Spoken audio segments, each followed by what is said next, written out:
Gregson picks up his second victory of the 2020 season. Let's go, boys!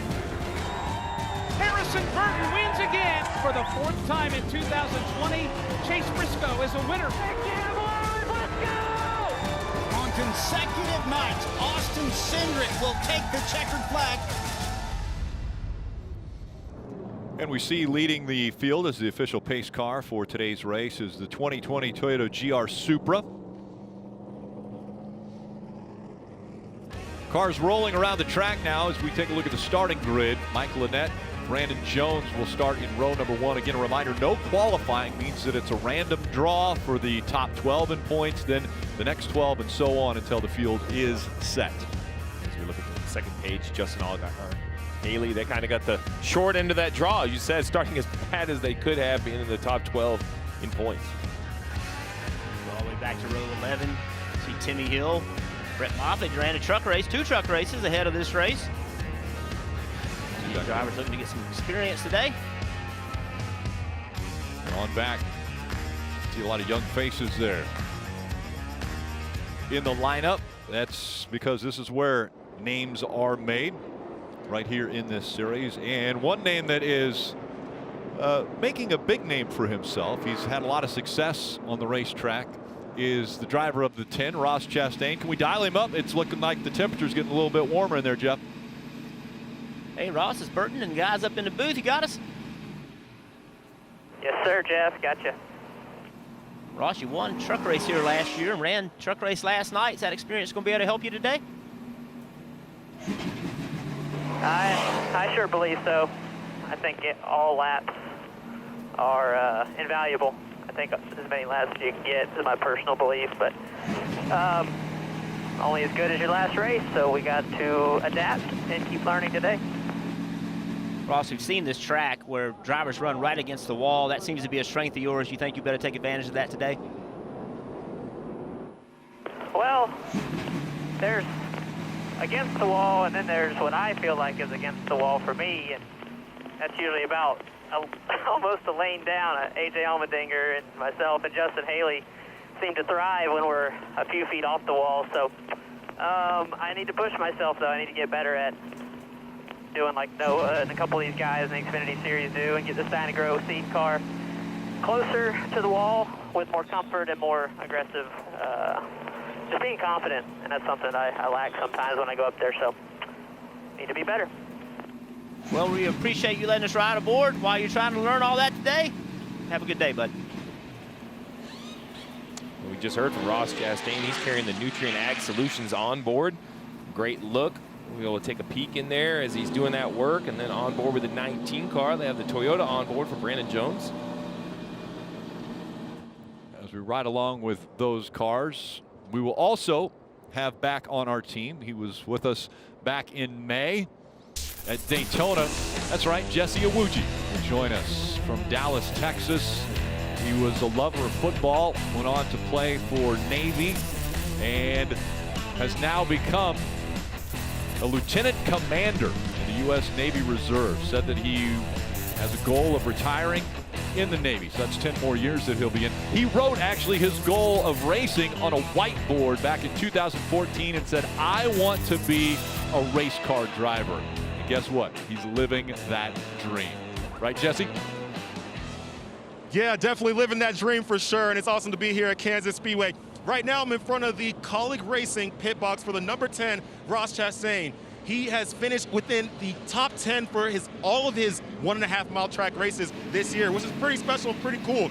Ross, as you can see on his onboard cam, 109 degrees there. That's pretty hot. I don't know if anyone's ever experienced that type of heat before, but it's pretty hot. As they get going, as the race goes on, you could probably see temperatures of 120, maybe even 130 degrees. It's going to be toasty in all these race cars. Let's see if that plays an effect for any of the drivers' performance today.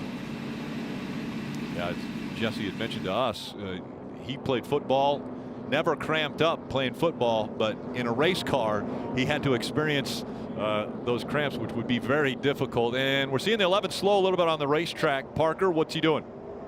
Well, Rick, actually that car just finally left pit road. They've been here trying to fix a radio issue. They changed helmets for Justin Haley, and they couldn't quite hear him through his radio. So then they came over here and were changing all sorts of radio bits. Eventually had to start driving away. And remember, we have no practice, no time in these cars right now post-pandemic. So you can't really check this stuff, and we're going to see more and more of this throughout the season. It's really about making sure you check all the boxes before you get in these race cars and make sure everything's working. One thing that disadvantages him in also is he was not able to come down pit road and check his tachometer to get that synced up to see what kind of speed he was running. We'll see if that hurts him later.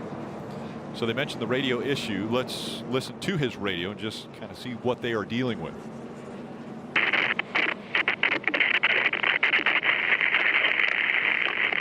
Keyed up, all static there. Yeah, that's not good when you get ready to start a race. No, that's Morse code. I would, this sounds silly, but the last thing I would tell him if I was a crew member is pick roof or door. What's going to be loose for you, right? When you come down the front stretch and I see your hand, reaching up, banging on the roof, I know you're loose. On the door, you're tight. Some sort of communication. Yeah. And looks like more issues here. This is very unfortunate for Myatt Snyder because he was planning on running the full season, and we saw Myatt Snyder had an issue. He was fighting right there at the bottom of the playoff standings, trying to get into the playoffs. And it doesn't look good for the 93 as they are now behind the wall, already headed to the garage. That is so disappointing.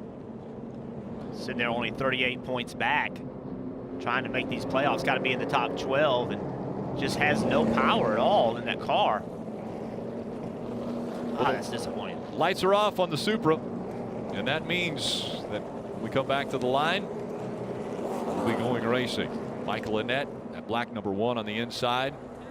There you see him talking about the radio issues that they had with the 11 team. Yeah, that looks like an extra radio. That's actually an employee in the black from Racing Electronics. They provide the majority of the radios. And that right there looks like a temporary fix. You can hand a radio in on a pit stop. It can have its own antenna. It doesn't use the car system. We'll see if we do that. You mentioned the pole sitter, Michael Annett. Jeff, we've had this discussion Thursday in the Cup race. We watched it in the truck race. Lane choice. Michael Annett has chosen the bottom.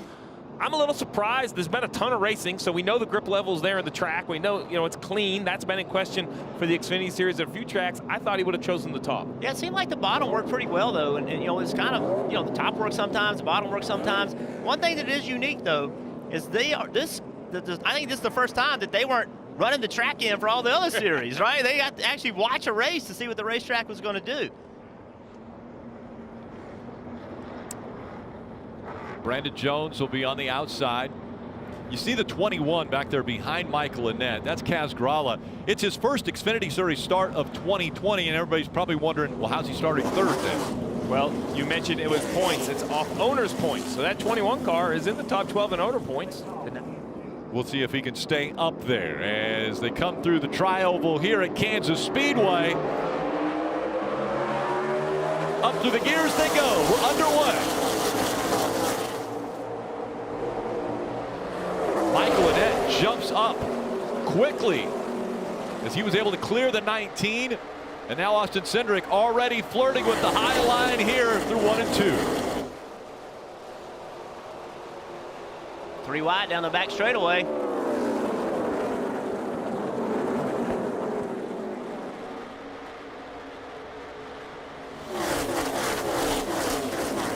Oh, looked like almost tagging the wall.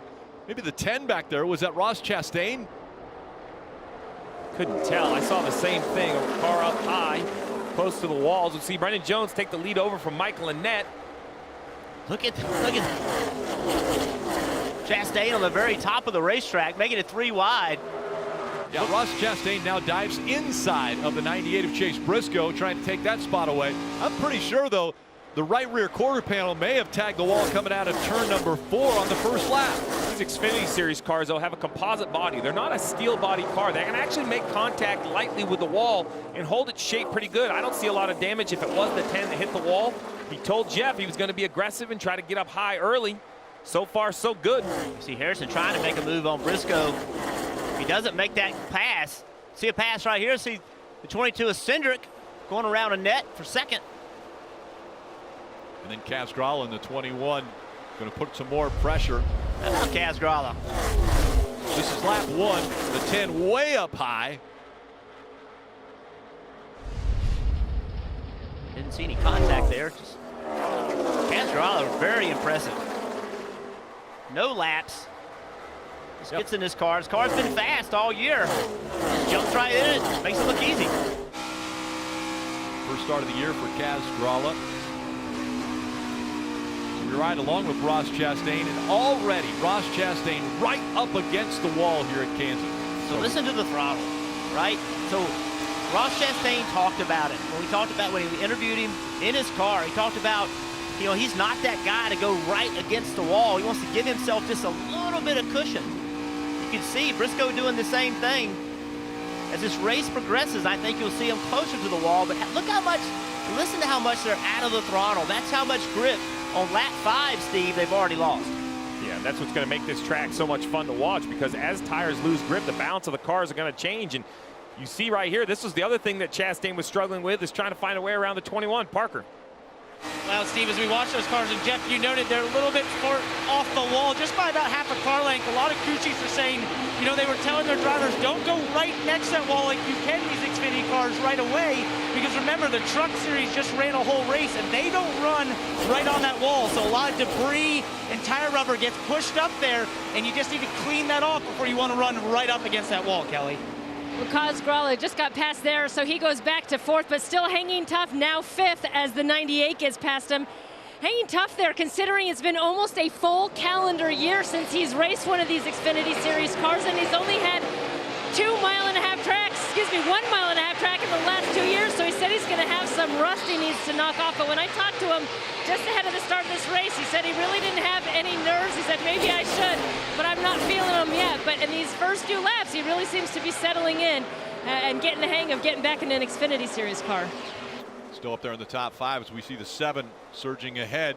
Teammates here fighting against one another. Teammates, but there's been a little bit of issue between the 7 and the 9. We saw them get into each other at Bristol, and a few weeks later, I think it was Kentucky, there was contact. So we'll see how they race as we complete 8 laps. Rick, another quick update, there will be a competition yellow. NASCAR's let us know that around lap 20, they're going to throw the yellow. Even though they are not the first series on the track, they still have had no practice. This has been pretty consistent since the pandemic, since coming back from the pandemic, competition yellows. And that's so the crew chiefs can see tire wear, just to see how everything's going for them. Make adjustments, see tire wear, give crew chiefs heartburn on strategy calls, all of the above. And they can't put fuel in the cars prior to that competition caution if a caution were to come out before then.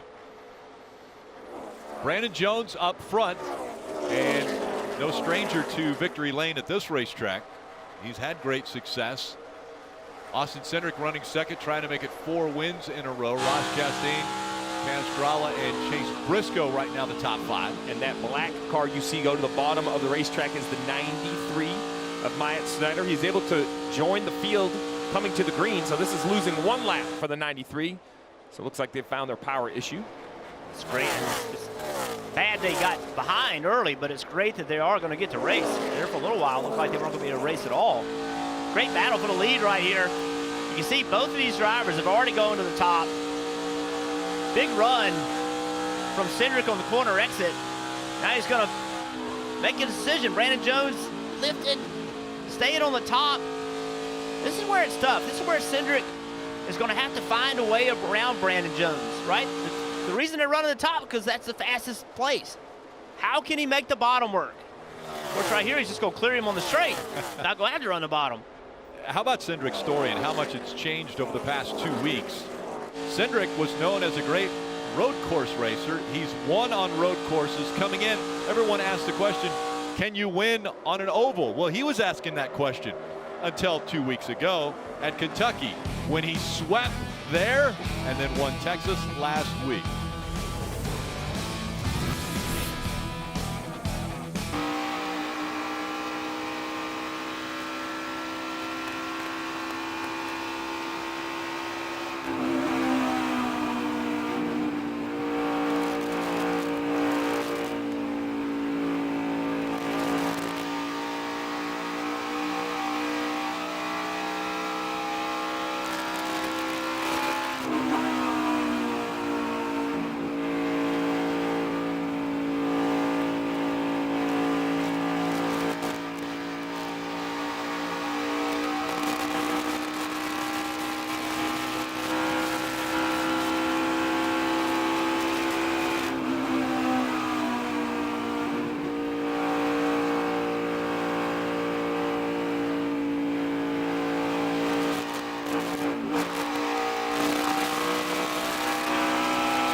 NASCAR Drive, that's your live race day companion. You can follow your favorite drivers with high-definition in-car cameras. Visit NASCAR.com/drive, or you can download the mobile app today. We heard earlier that the 11 of Justin Haley was struggling, and we obviously listened into his radio and could tell how bad it was. So a difficult situation to deal with. Jesse, you've been behind the wheel of these race cars before. Have you ever had to deal with not being able to hear on the radio? Not having communication is definitely no good at all. I know from my time in the Navy, with my experience, that having positive comms at all times is key to winning the fight. So with Justin Haley having these communication issues with his crew chief, that's something that could definitely plague his day. He can't give the information to the crew chief. He can't let them know exactly what needs to happen so that they can make the proper changes to the car and get it faster throughout the race. So hopefully they can get this stuff fixed. Hopefully he can be able to get back out there and win this fight. Jesse makes a great point. Communication is so important to keep up with the racetrack, make the proper changes. The other thing, Steve, is it's so frustrating because it's one of those things that's just supposed to work, right? It's not complicated. It's just supposed to work, and when it doesn't, it can really hurt your team throughout the entire day. And what we don't know is what kind of, we know his radio is broken up, but can he receive messages clearly? You have to call him to pit road or the spotter communication. As a track where you run both the bottom and the top, it's very important to know where those guys are, what the runs are coming behind you. We'll have to keep an eye on that as this race continues. Though the 11, though, Jeff's still running right around the bottom of the racetrack. Yeah, and his third fastest lap time right there, running the bottom. This lap, he's fourth fastest. Everybody else is at the top. All right, let's listen into the radio, see if things have improved. Yeah, I mean, just a quick key for yes, and then he can hold it down for no if you want to do that. A little Morse code action. I'm going to ask you yes or no questions. One little on and off. I know it's a yes. If you hold it down a long time, it's a no. So they're already dealing with issues there that are outside of trying to just worry about what the car's doing and how it's handling. And we see Justin Allgaier, take a look at him going by the 98. Chase Briscoe's going back quick. Going back quick. It sounds like he's just way too tight. Very hard to make time up when it's tight. Basically, it means the front tires don't work. You get in the middle of the corner, you step on the gas, and the car wants to go straight, wants to go up the racetrack or hit the wall. So the only thing you can do as a race car driver, Jeff, is wait. Wait for the grip to come to the car, or slow it down for the tires to finally start working. Yeah, loose car, not if it's too loose, but a loose car, you can drive it with the throttle a little bit and control it. A tight car, as the competition caution comes out, a tight car, Steve, you're exactly right. The only thing you can do is wait. You have to wait for the car to point before you can go to the throttle. Competition yellow. It's going to be interesting. Yeah, Rick. Steve, I was looking at when this competition caution came out, I thought it might be a break for Myatt Snider. The problem is that the pace that Cindric set, he put a couple other cars a lap down, and so Myatt Snider wasn't in the position to get the free pass at this competition caution. Yeah, I think if everyone pits, he could stay on the racetrack and try to get the wave around. My question is everyone going to pit? That's a question mark to me. These teams have 4 sets of tires. Tires have value. This is not a very long race for the Xfinity Series at only 250 miles, 167 laps. But, if you had a fresh set of tires with a yellow with 15 to go in that final stage, you were going to have a huge advantage on the field. So if you don't pit now, you are definitely not going to run well in this stage. But could you stay on the lead lap? That would be my concern, right? I don't know if you could, in the next, I guess we're going to have 15 or 18 to go and we take the green. It might be worth a gamble for someone to try to do something. We saw Mike Lynette almost steal a race here a year ago when he saved that set of tires. Steve, the fastest lap of the race was a 32.10. And they were the fastest car on the racetrack at the end of that run was running 33.80s, 33.90s. So well over a second and a half of fall off in that short run. Yeah, I mean, if you don't pit, you're going to finish last in the stage. I just need you to stay on the lead lap. I'm not sure you can pull it off. Although, we're only going to have 15 to go. You might not have 15 green. One accident, one that, Well, we talked about those guys down there on the cut line, right below the cut line. We talked about Jesse Little. Somebody like that can do something completely different and try to get some points. Still handling cars like Chase Briscoe. They have decided to make their way onto pit road. There you go. Not everyone came to pit road, though. The front group stayed out, Rick. Noah Gragson also, we see him, the Bass Pro Shops number 9, ducking in. Parker. Noah Gragson was back in 9th place. He was just on the splitter, so you see they're just going to do an adjustment there in the right rear. No tires, no fuel here for the 9 car. Kelly. Chase Briscoe and that 98, we could see it on track. They were just a little bit too tight, so he wasn't really able to advance. You saw the wrench go in right there on the 98, making an adjustment there for Chase. So that 9 car, Rick, I assume that crew member right there is making a shock adjustment. Normally you would take the tire off, adjust the shock. Well, you're not taking the tires off, you just use the access through the hood. That's what you do when you want to adjust the shock. We'll be back.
Getting ready for the restart. Still in stage 1 of the Kansas Lottery. 250 from Kansas Speedway.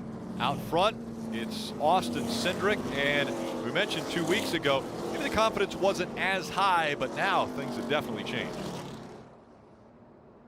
Yeah, I came away from so many races early in the year so frustrated, really all the way leading up to Kentucky, because we had race winning speed. Some tracks we had dominant speed, and whatever circumstances got in the way, whether if it was something we weren't able to capitalize on or something that was out of our control, has kept us out of victory lane up until Kentucky, and that was getting to me. And to be able to know that the process you're doing as a driver and as a team has been working and is now, the proof's in the pudding. We have numbers on the board to show it, and that's what's the most encouraging thing for me. Looking to make it 4 in a row for Austin Cindric.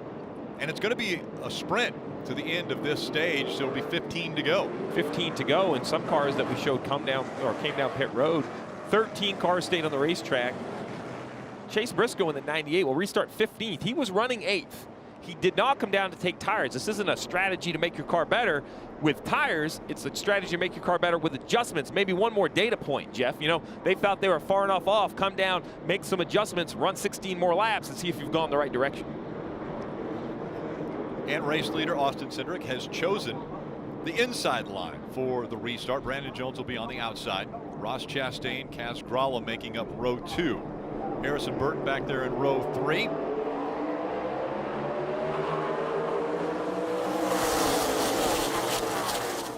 All these drivers on old tires. First time we've had a restart, obviously, on old tires. Let's see whose car sticks. Daniel Hemrick into 8 with a 3-wide move. He's going to get around the 21. Now he's going to look inside the 20 of Harrison Burton. A great start for the 8. See if he could clear the 20. Hemrick gets it, now the 7. Justin Allgaier also trying the same thing, down to the bottom of the racetrack. We've seen the bottom of the racetrack be fast. I think some of the drivers have just committed to the top too early, in my opinion. See Hemrick on the bottom, Allgaier on the bottom.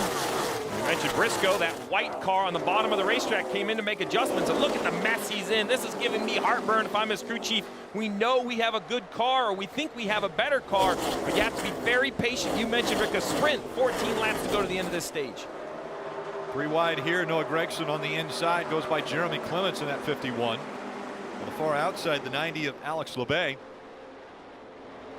We went to the back to see some 3 wide. Well, there's 2 and 3 wide up front. As we see Ross Chastain, Brandon Jones side by side. A few cars behind them. That's the 20 of Harrison Burton in the white car on the bottom. Drifting up just a bit. And now Austin Cindric doesn't have a lot of room between himself and second. After the start of the race, Austin Cindric went out and put a pretty good sized gap between his car and the second place car. Now all of a sudden Ross Chastain is fighting right up there. It doesn't surprise me the balance could change. Jeff, as a driver, you know a caution, the tires cool down. Even if you don't change anything, that heat cycle, the heating, the cooling, the heating of a tire, your car can drive differently. It's amazing how much a car will drive, and you absolutely made no changes whatsoever. You see Austin Cindric right against the wall. You mentioned heat, still about 110 degrees inside the cockpit of that car for Ross Chastain. And is he going to try to make the move? No, he stays up high this time. And we see this a lot. We talk about, especially when we're doing the cup races, how Smooth on that wheel, man. Nice and smooth. Looking good. How the drivers in second want to get clean air, right? They don't want to be right behind the car in front of them. That's the case in all racing, but not as much in the Xfinity Series as it is as we talk about in the Cup Series. These cars have really small spoilers on them. They don't make the drag. They don't make the downforce that a Cup car does at 1.5 miles. You don't have to protect quite as much in a Cup car. You see Chastain now has gone to the very top. Let's see if he can make ground now that he's moved up versus running that third group. Spreading out just a bit, Austin Cindric now has a little over a half a second lead over Ross Chastain. Then it's Brandon Jones, Justin Allgaier, and Harrison Burton all in the top 5. Daniel Hemrick, Justin Haley, Brett Moffitt doing double duty. Is that double or triple? If you run 2 truck races. That's a good point. He did do triple duty with 2 truck races already. Allgaier, I'm not sure if he got in the wall there. It was really close. Came off turn 2, used all the racetrack. Staying committed to the bottom of the racetrack. Drifts up now, under 10 laps to go.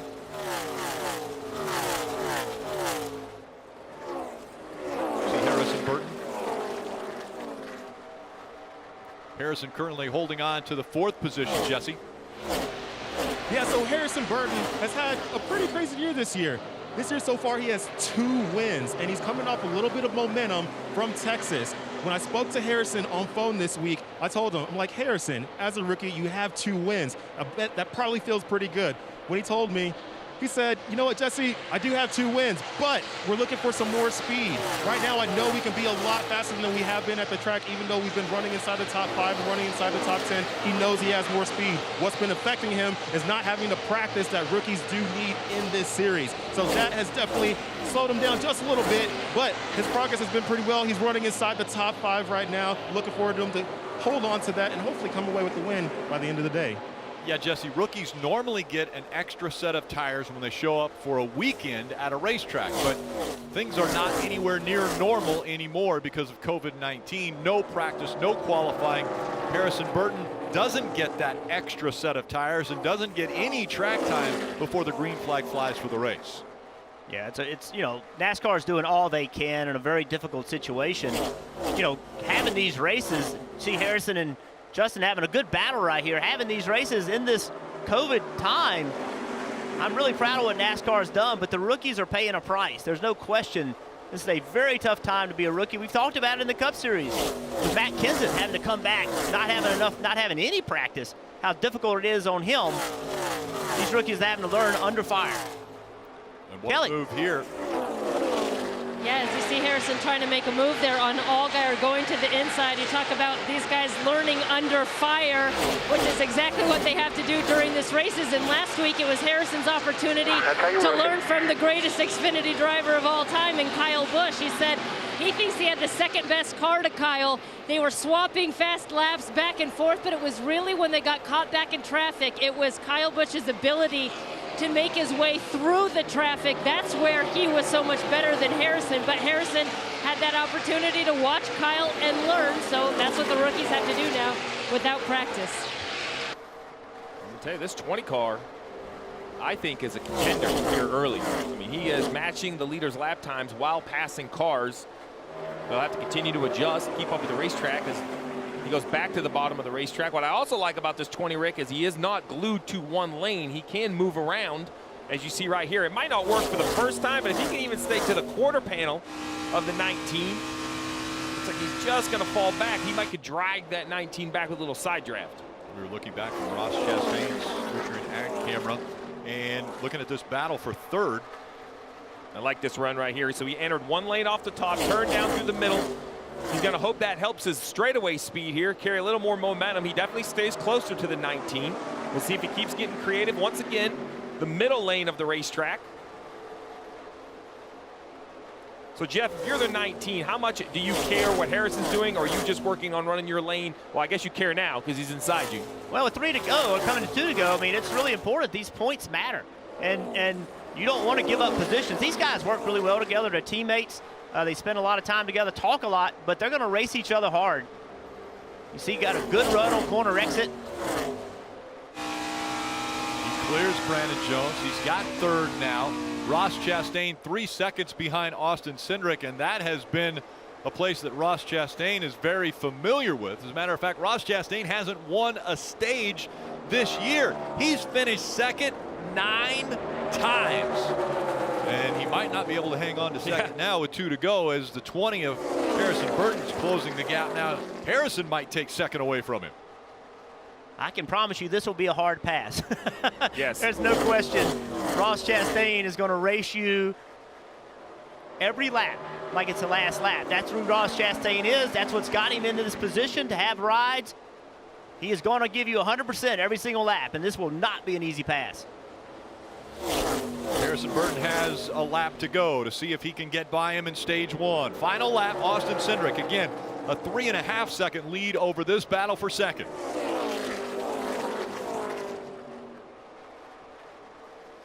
Good battle. That's what we talked about, Steve, when we came on air. We talked about all the grooves these drivers are going to be able to try.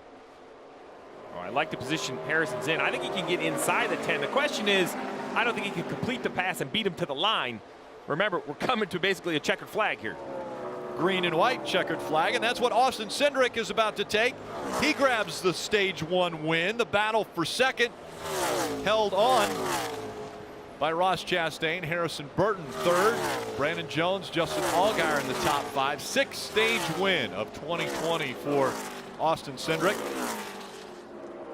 And I would say, when you talk about momentum, Austin Cindric is full of momentum right now after the 3 wins coming in, and now he's won stage 1 at Kansas.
NASCAR on NBCSN is brought to you by Credit One Bank, the official credit card of NASCAR. Perfect for race fans.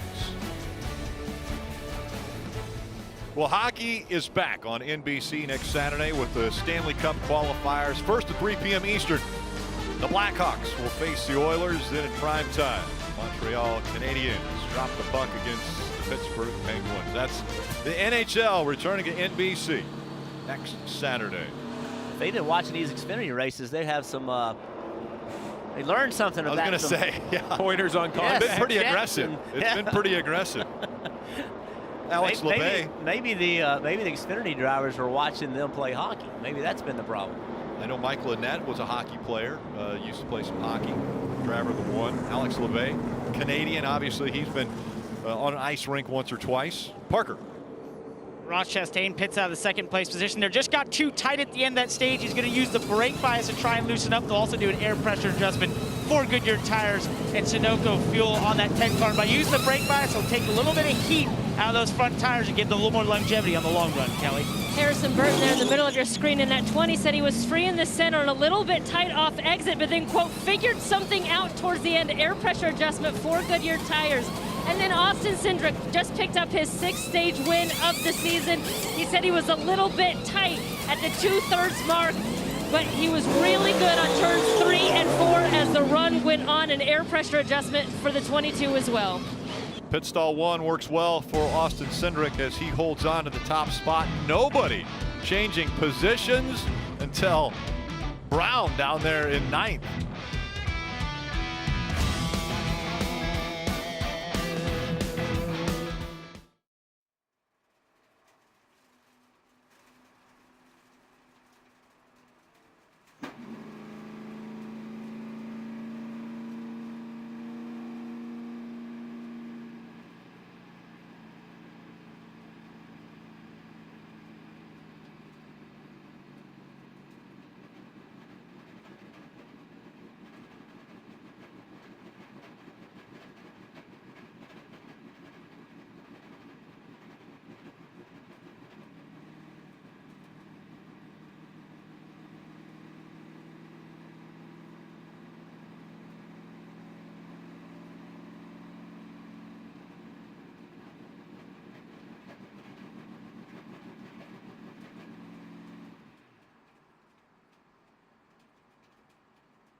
Getting ready for the start of Stage 2 from Kansas Speedway for the NASCAR Xfinity Series.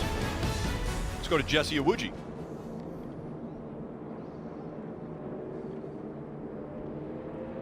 Brandon Jones, he finished the stage at P4 and up pit road, came off P4 again.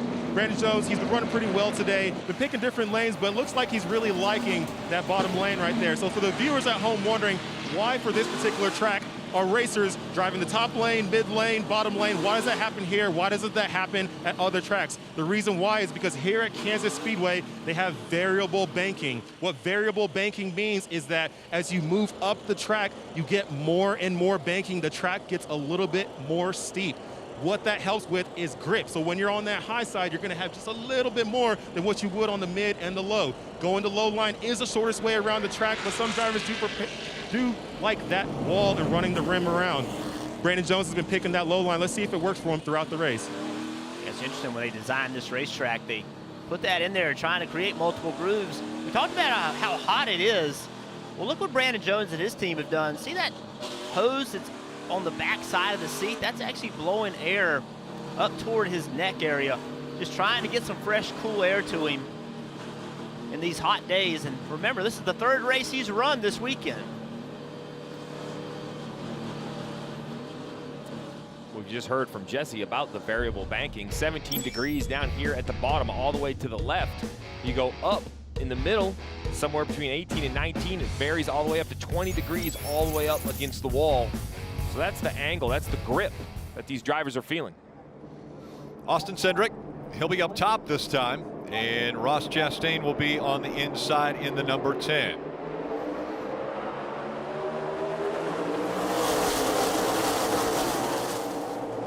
Harrison Burton, a good push on the 10.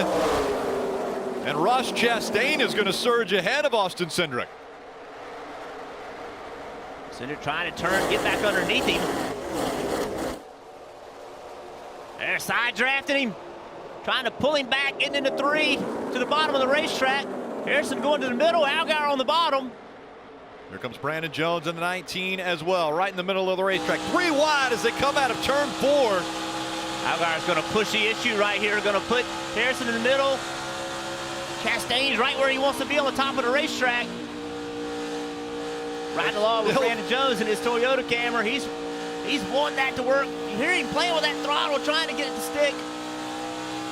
Allgaier from the bottom of the racetrack takes second away.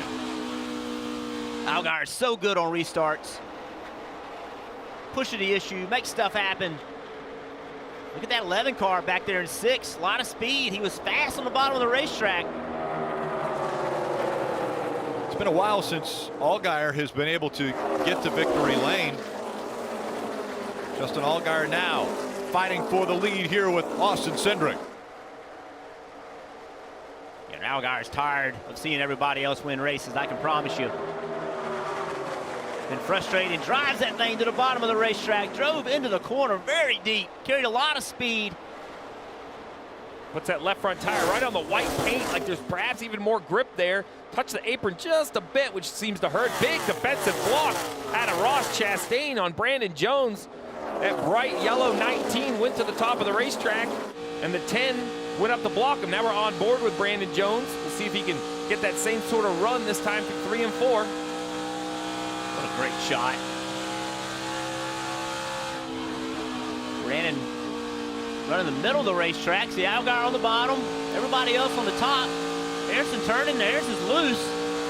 Good run by Brandon Jones off turn 4. Can he clear Ross Chastain? Oh, Chastain's gonna race him hard right here.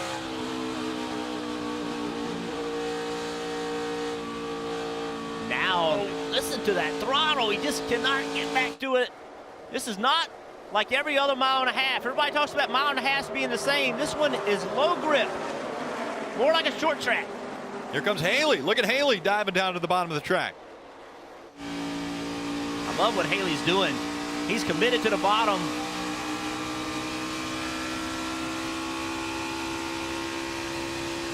What a great shot right here. Right here, Chastain really loose.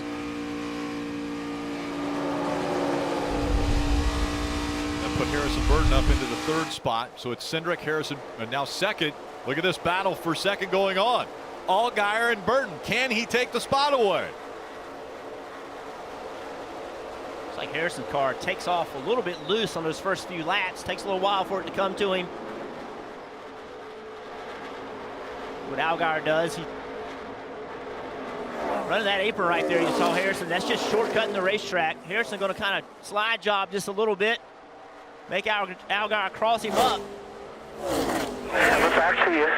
I like that move by Brandon Jones. He slid right up in front of Chastain. Said, "You block me, I'm going to block you." And Chastain's pushing him down the back straightaway. Haley's saying, "Look, I don't want any part of this. I just want to pass both of you." at Chastain's car moving around. You can see he just does not have the rear grip he needs.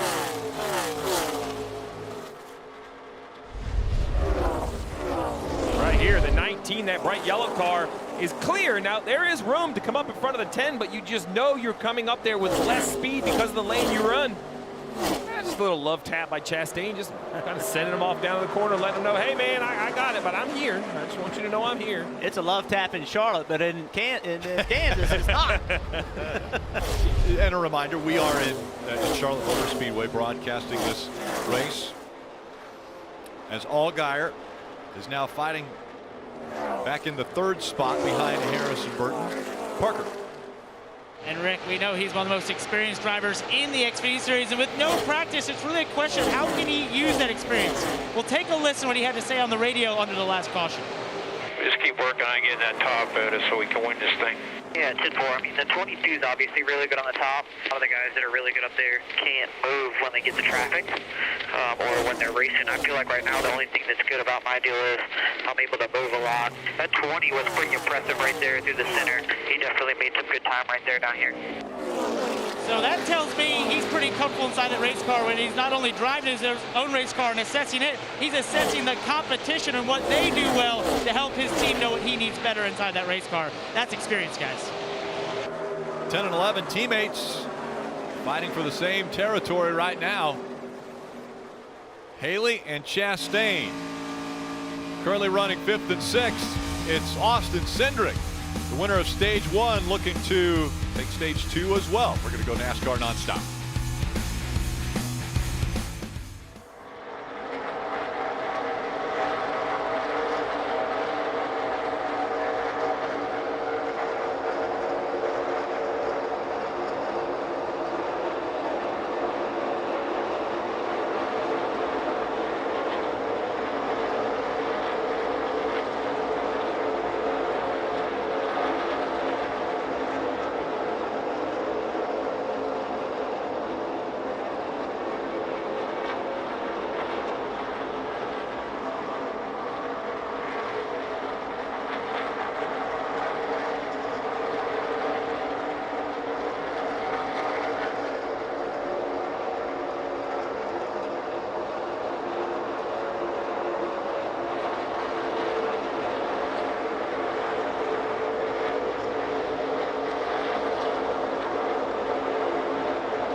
The official app of NASCAR puts race coverage and live in-car cameras right at your fingertips. You can unlock premium content today with a free trial. Get access to team radio communications. Go to NASCAR.com/mobile. As we see Brandon Jones, that bright yellow number 19, getting passed now by Justin Haley in the 11. Justin Haley thrust into the stock car scene a couple years ago when he actually won in his 3rd start in the Cup Series at Daytona. It was a lightning shortened race, but Nonetheless, he is considered a winner at the Cup Series level. I love that shot right there. You're on board with the 19, and all of a sudden, boop, the 10 appears to your left on the bottom of the racetrack. Brandon Jones trying to stay in front of that 10. But it looks as though Ross Chastain's going to be able to outdo him through the middle of the track. And as quickly as I say it, here comes the momentum once again from the 19. Will he cross him back over? Good day so far for Colleague Racing. You know, Colleague Racing has some wins this year with Justin Haley and AJ Allmendinger, but really hadn't had, you know, at mile and a half, Steve, they really hadn't had that speed. You know, they won at Daytona, they won on the road course, but really good speed right now for these cars. They haven't had the speed. What they've had is the tenacity to stay around and grind out a finish, right? In the end, the record books will say they ran in the top 5 or the top 7, but they didn't do that most of the day. And that's what this season for the Xfinity Series has been about. Everything is about impossible to predict. I didn't see fights. I didn't see wrecks. And even the cars that I thought would run well. Today, I didn't have Cindric running this well. I had Briscoe and Gregson running well. And Briscoe, I think, has made this car a little bit better back in 8th. Gregson is still just not good. Awful for the 9 car back there in 11th. Lap time-wise, just not good. Not a top 10 car. They're going to have to make big adjustments. Well, consistently running in the top 10. Colleague Racing, we mentioned the wins so far, Justin Haley, AJ Allmendinger, and Ross Chastain wants to also join that conversation. Jesse. Yeah, so Ross Chastain right now, you can see inside the car 112 degrees. That's some pretty intense temperatures. It's not as intense as we initially thought that's going to happen in the race, maybe getting up to 120 or so. Who knows, it may get up there. But as a driver, it really takes preparation to be able to handle those type of temperatures. As a driver, it's not about what you do the day of the race. It's not about drinking water only the day of the race. It's about the entire week leading up to the race, having all the proper hydration, having all the proper electrolytes. That's what a driver needs to have the right focus, and that right focus is what you will need to perform on race day. Back to you, Rick. Focus right there was Daniel Hemrick losing a couple spots. Here comes the 98 of Briscoe. He's going to try to take 6th away. So things have changed for Chase Briscoe. Coming around on a longer run here with just 14 laps to go in stage 2. Well, last time down pit road, their list of adjustments is impressive. It was air pressure, wedge, track bar, packer, which is basically a spacer in the front shock settings to get the front of the car higher off the ground. He said he was super tight. Jeff, it seems like maybe he was just on the splitter, missed their front heights. If the front splitter's touching the ground, that's bad for downforce, and it's taking grip away from the front tires. Yeah, those changes, he came off pit road in 12th, and right now he's battling Brandon Jones. This would move him into 6th place, so they, without a doubt, made their car better. Brandon Jones is going to get a big run on corner exit. To the apron. Great shot right here. And Briscoe down there trying to side draft him. You know, Jeff, I was going to say, these are the type of days that can really build a race team. You know, this 98, we know they've had good cars, but sometimes you unload a bad car, Kelly, and you prove you can make it better. It actually helps your confidence moving forward. Yeah, and it was pretty bad. He said he was plowing tight. Chase Briscoe just could not get that car to rotate or turn. Said he couldn't run up close to the wall without wrecking. Now, since all those changes you guys talked about on pit road, he said it's definitely better since those adjustments, but they still have a ways to go, so we'll look for them to make more adjustments next time they come to pit road. I talked to Briscoe's crew chief as we see a battle between the 8 of Hemrick and the 19 of Jones. He had a piece of weight, tungsten, fall out of his race car on the racetrack, was suspended because of it. It's a safety violation.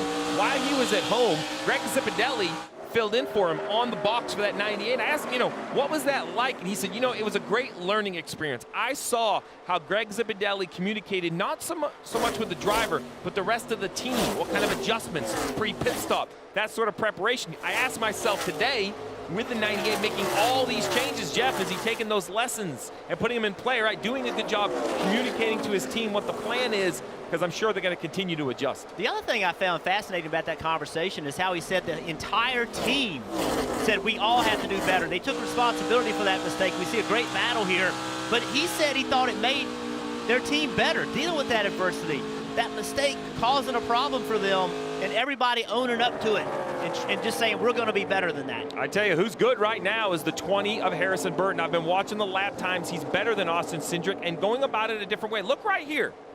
The 22 stays up against the wall. The 20 of Harrison Burton, about the 2/3 mark of the corner, the car naturally turns down the hill. Harrison doesn't fight that, lets the car track. So that's going to help him complete this pass. He's going to drive in a little lower than I expected, but look how good the car turns. Gets to the bottom of the racetrack. Traffic up ahead. But Jeffy carries enough momentum to stay on the quarter panel of the 22. Yeah, traffic, we see it every week. Traffic's going to play a role right here. For the lead, can Harrison Burton take it away? Austin Cindric going up high. Harrison Burton, does he clear him? Outside. Not yet. And now the lap traffic coming into play. Harrison Burton having to check up, and that puts him back behind Austin Cindric. Yeah, when you're a driver and you make that move, you're just waiting to hear the spotter say, clear. Wasn't quite clear of him. Now we got all this lap traffic they're going to have to deal with. Always feel like that's an advantage to the leader. Amazing how lap traffic has played such a role, hasn't it, guys? I mean, it really has been big. Here's the 20 back to that line, turning off the wall. He gets a little bit lower exit. And look what it does, Rick. He drives right up to the back bumper of the 22. All right, Jeff, we talked to your son, and he said that he called you Superman. He looked up to you. When you're watching this race right now and watching Harrison, how hard is it for you not to be a dad and cheer him on? Well, I thought he called me old man. You know, what's great about this is it's just great racing, right? A battle for the lead, stage in, two drivers that are both young, trying to make their way in this sport, right? And they both know how important these stage wins are. They're both going about it differently. Austin Cindric, ton of confidence. Harrison trying to build that confidence. It's just what we expect from the Xfinity Series. Two drivers going at it. Harrison all the way to the bottom. Right there, Austin had to enter lower than he's been entering. So let's see what that does to his corner exit speed. Now Harrison's going to try to side draft him, but that exit speed just gets him down the straightaway. Harrison probably need to be a little more aggressive there. Get more aggressive on that side draft. You use the word aggressive. That's what we've heard over and over and over almost every race in the Xfinity Series. Drivers maybe being a little too aggressive, but now you're saying maybe he needs to be a little more aggressive. A good run by the 20 of Harrison Burton. Can he get Austin Cindric inside of 5 laps? And the reason this battle is so important to these two drivers is not about regular points. Both drivers have won races. They know they're heading into the playoffs. It's all about playoff points. They're trying to score that most important playoff point that can help them move through the playoffs. Kelly. And remember, Harrison Burton had the advantage of watching Kyle Busch work his way through traffic a week ago at Texas. He said it's something he's been wanting to work on. Meanwhile, Coleman Presley, the spotter for the 22, Austin Cindric, has been very detailed in the feedback he's giving Austin, letting him know exactly where Harrison is running, knowing exactly where each car has their advantages and disadvantages. Right now, Austin Cindric pretty happy with that car, especially in turns 3 and 4. Looked like there was a moment there between the 4 and the 20. I don't know if Harrison thought the 4 was coming up, but he definitely either got out of the gas or just lost momentum by working the steering wheel. Gave him a lot of room. And so that has put a pretty good sized gap between Austin Cindric and Harrison Burton, half a second, as opposed to what we were seeing where they were door to door. Does he have enough time as they continue to come up on this lap traffic? It'll be 3 to go this time by. Steve, you talked about it, how that 20 car, Harrison just turns the car down the hill, and that he's got a ton of grip doing that. So what he has to do here, right, you got to run this line and keep doing that, but don't stop. Like when you get to the 22, you can't try to pass him until you get to him, right? You got to keep your line, keep doing everything the same until you get directly to him. See right there, that's the advantage. Now turn and just keep doing that. But right now you're not trying to pass Austin Cindric. What you're trying to do is get to Austin Cindric. If you adjust your line too quickly, it slows you down, and that prohibits you from passing Austin. Yeah, young drivers, I see that a lot, even at the late model ranks. You know, they try to pass a car too soon. You have to catch them. As I watch my son race, that's one of his poor habits. He tries to pass from 2 car lengths back. You have to get to that bumper, right, Rick? You have to be inside or past him on corner entry.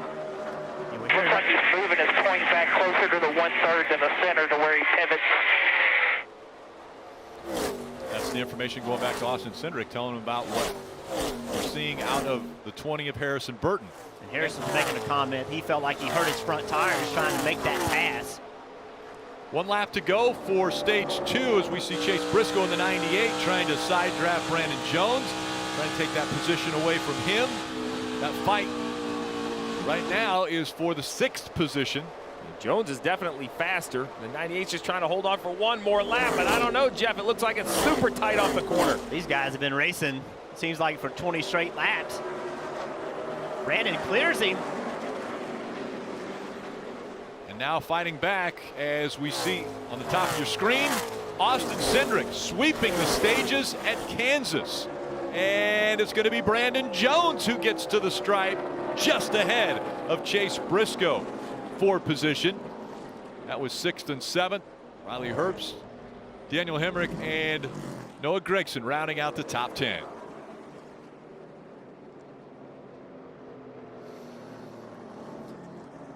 Austin Cindric, he's becoming a little bit stingy. 1 Kentucky, 1 Texas, now won both stages here at Kansas.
Top 10 earned points at the end of each stage, and look who's earned the most. Austin Cindric winning both of them.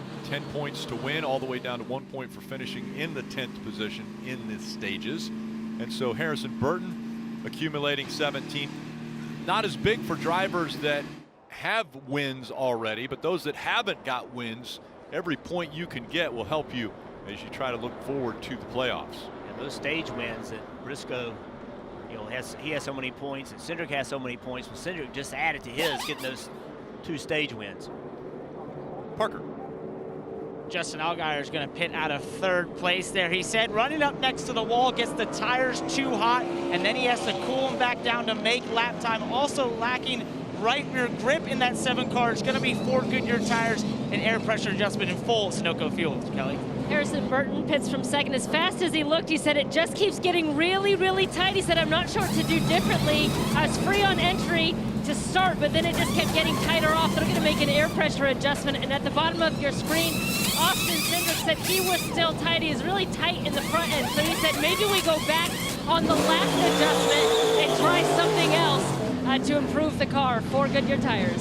What a great race off pit road. Top 4 held their position. Brandon Jones gained 1, Riley Herbst 2, while Justin Haley lost a couple.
Next Sunday, that's August 2nd, join us on NBCSN as the Cup Series will be back to run the Magic Mile, New Hampshire Motor Speedway. Yep, 1 race closer to the playoffs, and of course, it's the best racing is now. And the last couple years at New Hampshire Motor Speedway, it's been interesting. Late in the races, Kevin Harvick moved Kyle Busch out of the way, and then last year, it was Denny Hamlin who thought he could get by on the outside. He wasn't able to. Kevin Harvick held him off. Always great racing. Go to the Magic Mile. We'll see who will be able to upset Kevin Harvick, especially with the momentum that he has already this year. All right. Hey, Jesse, who's somebody interesting you've heard of in the Xfinity Series? Yeah, I definitely have an interesting story for you. So right now I'm in front of Jimmy Means Racing pit stall. Their number 52, and their driver is Cody Vanderwall. The reason why he's interesting is because a lot of people, a lot of viewers at home like to think that drivers, their full-time job is just driving and driving only. But for Cody, it's a little bit different. Cody at home 4 days a week is a dairy service tech. He works with cows, he works with dairy equipment. How many drivers in the field do you know that work with cows all week, they hop on a plane, head to a racetrack, and race all weekend? Not too many, except him. Cody, definitely pretty interesting character. He's working really hard. It's that hard-working mentality that his team brings to the track every single weekend. That's a great story. I know, Jeff, you see cows every day of the week, don't you, before you come to the racetrack? I do, but I wouldn't know how to be a service tech. That's pretty cool. It's amazing how hard people work to try to pursue their dreams, and people do incredible things trying to find a way to race. Unfortunate turn of events for the 0-2. Brett Moffitt having a nice run, was running in 12th. Well, they got hit with an uncontrolled tire penalty, so he's given up some track position. Harrison Burton on the outside, Austin Cindric on the inside, and now the pushing and shoving behind him. That inside lane was really organized. All 3 cars are pushing each other. 7 of Justin Allgaier, trying to stay ahead of the 20 of Harrison Burton. Burton fighting back on the outside. Ran a Jones went to the outside, gave Harrison a little push down the back straightaway. Now he's going to try the middle. Allgaier.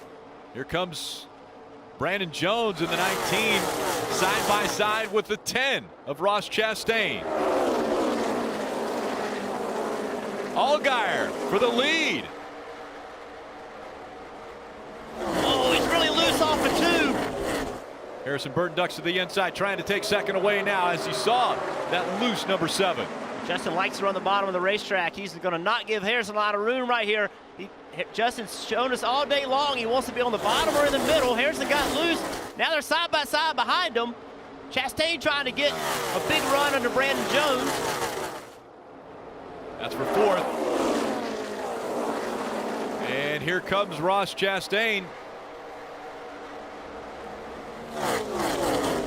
Harrison a little bit loose on exit there as they go down the backstretch. Teammates, Brandon Jones, Harrison Burton. And then you have teammates side by side with the 10 and the 11. Colleague racing. Hit 7 of Justin Allgaier. His car just looks so in control on these short runs. Jeff, you mentioned earlier, I agree. I think 20 of Harrison is free. And that's why his car gets better the longer they run. Now he goes to the top of the racetrack. Try to get a good run on quarter exit. Kelly, how about the 22 up there leading? Yeah, Austin Cindric does not like the feel of his race car. He said he has a vibration, and he asked his crew chief, are they 100% sure they got all the lug nuts tight on every wheel? So it took Brian Wilson a moment to check, and he said they feel confident, so just keep us posted. So a bit of an unnerving vibration there for Cindric. All right, Jeff, I put this on you as a crew chief.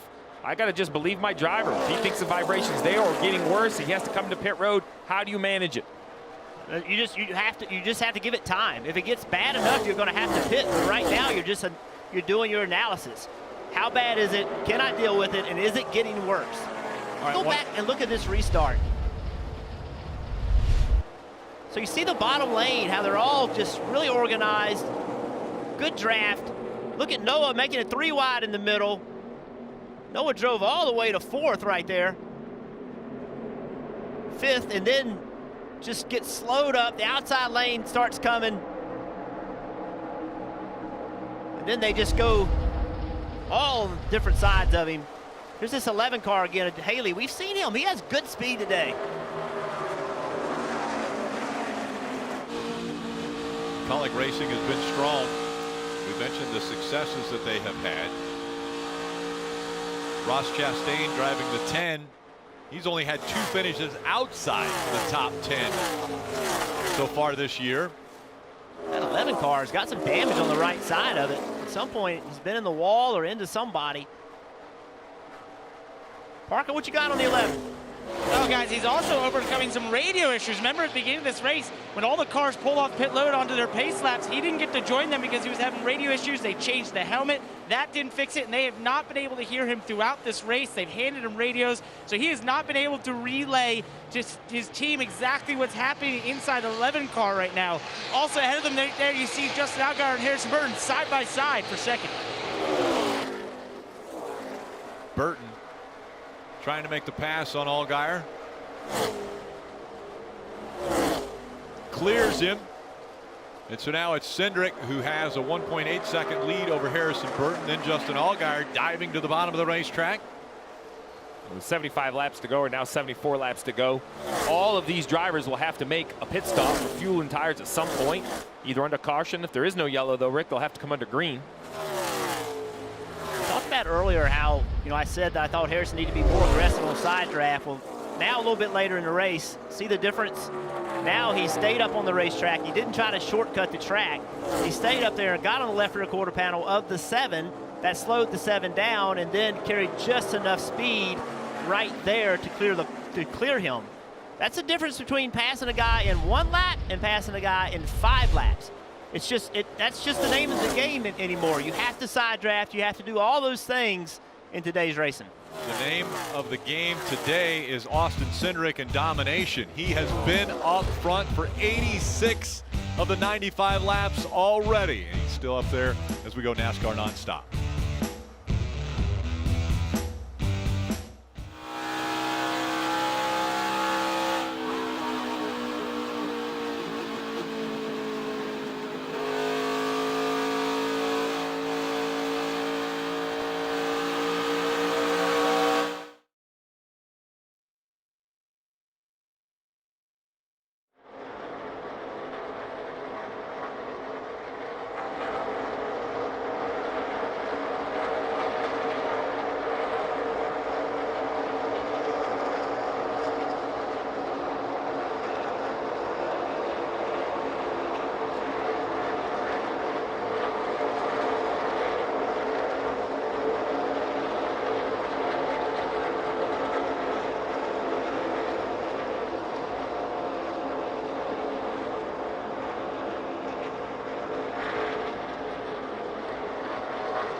pit stop and 67 laps to go in the Kansas Lottery 250.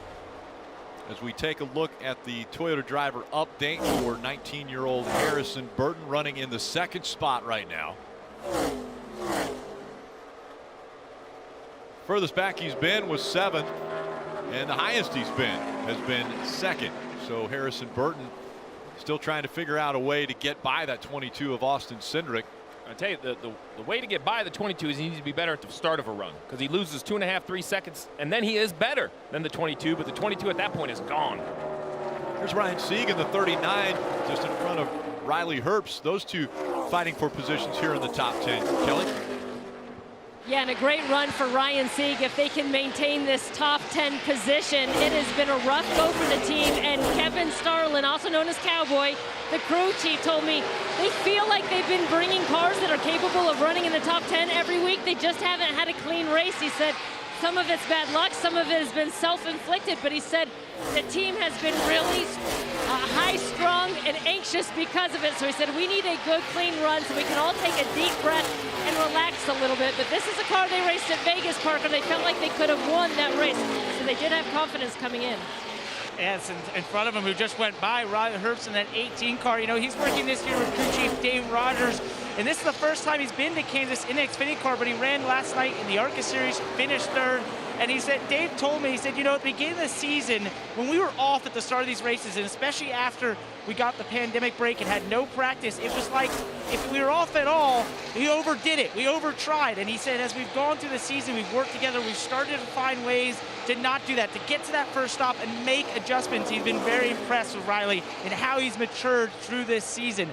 Behind him, all the way back in 12th place right now, is Noah Gragson in the 9 car, and he has really been struggling this race, guys. You know, a lot of people looked at him as being one of the favorites going into this race, but since the start of the race, he's been on the splitter. They came down, they did a front shock adjustment, gave up all their track position, and have not been able to find the handle in that 9 car, and he has just continually complained about it through this entire race, Jesse.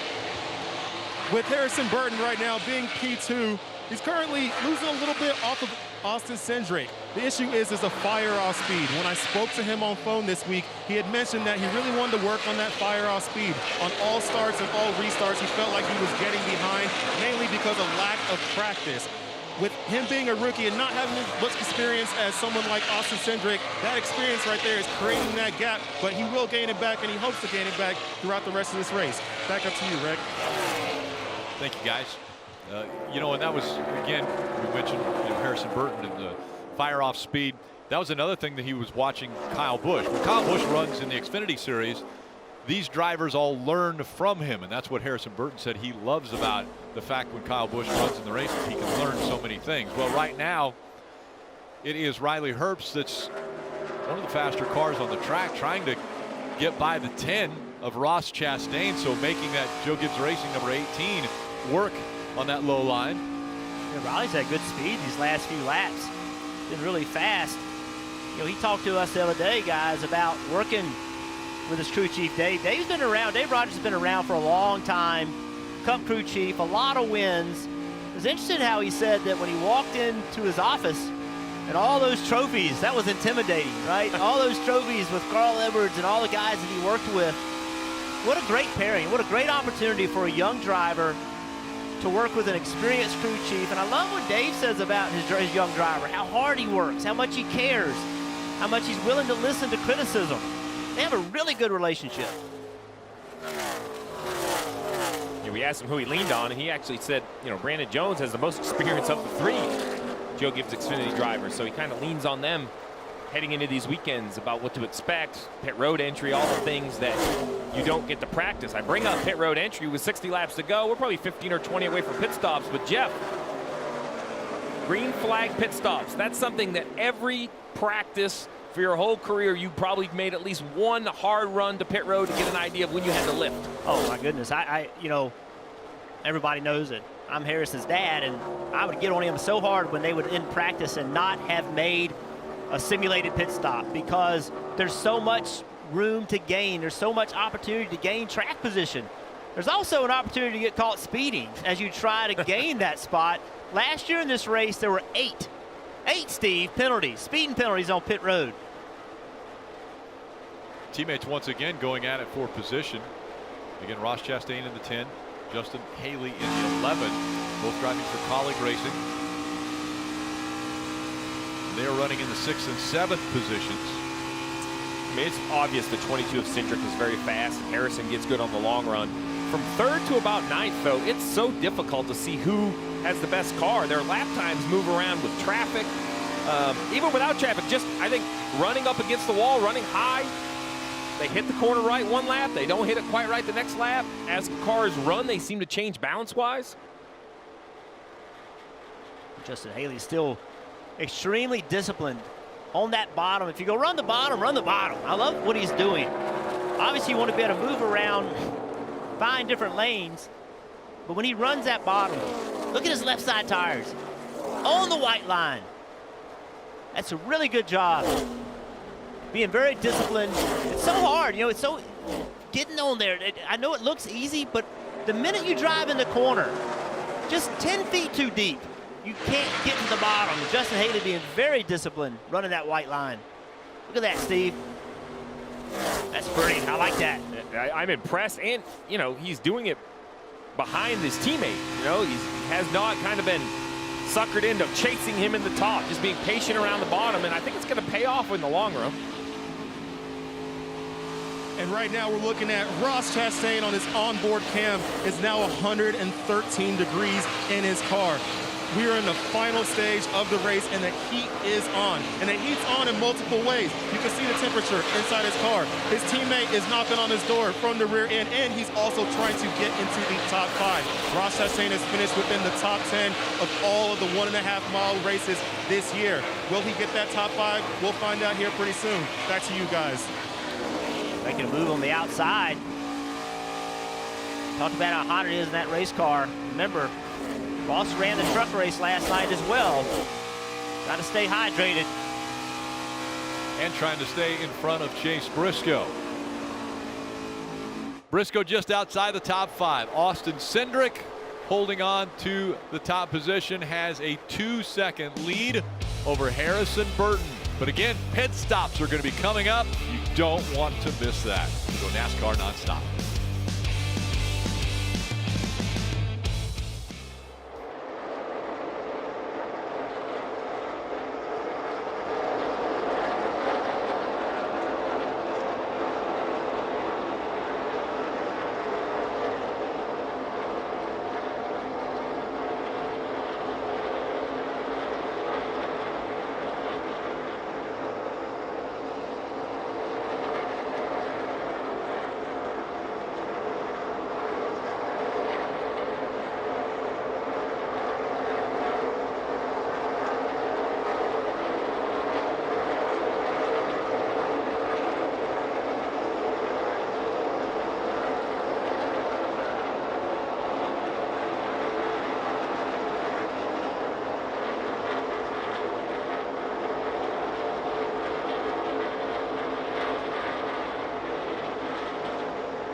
Tonight, Premier League Lacrosse is coming up after this race right here at Kansas Speedway. You won't want to miss Chrome versus Chaos. Again, that's coming up next. Lacrosse is so fun. Hit each other. Yeah, I mean, it's just smacking each other with a stick. Next thing you know, guys throwing the ball at you at about 115 mile an hour. It's fun to watch. What I meant to say. I was going to say, yeah, I don't know how much you've done of that, but yeah, pretty incredible. I played lacrosse for one summer in a summer league. It was ugly. You're kidding me. I did it. I did it. I pulled my hamstring walking to the field one day. And as we see Cindric putting cars a lap down, maybe multiple laps down, let's get an update for Parker.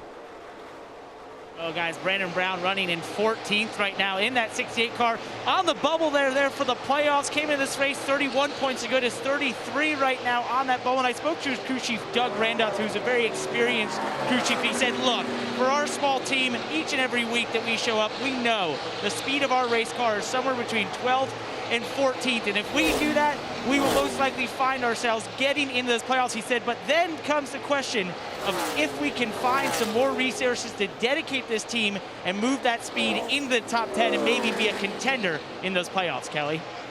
Well, the guy who's fighting him for that final playoff spot is a couple spots behind him. That's Jeremy Clements in that 51 car. And they're really not running today. They have as of late. They've got several finishes of 13th or better. Remember, they had that third place finish at Pocono that really got this team energized. This is another small family-run team. They don't have the use of any simulator. They don't have engineers. Dad's showing up at the track to help wrench this thing.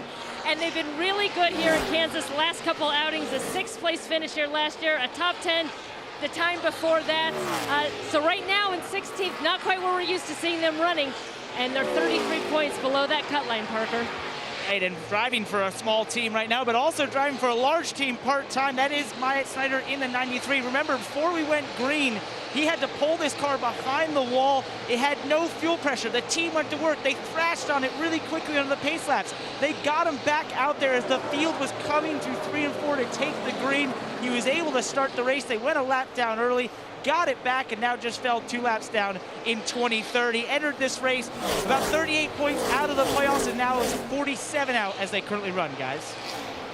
Yeah, those are the guys that are fighting to get good finishes, trying to get those points, gain the points so that they can make it into the playoffs. And again, Myatt Snyder, as we heard, running for 2 different teams, 2 different organizations, but he is running the full season.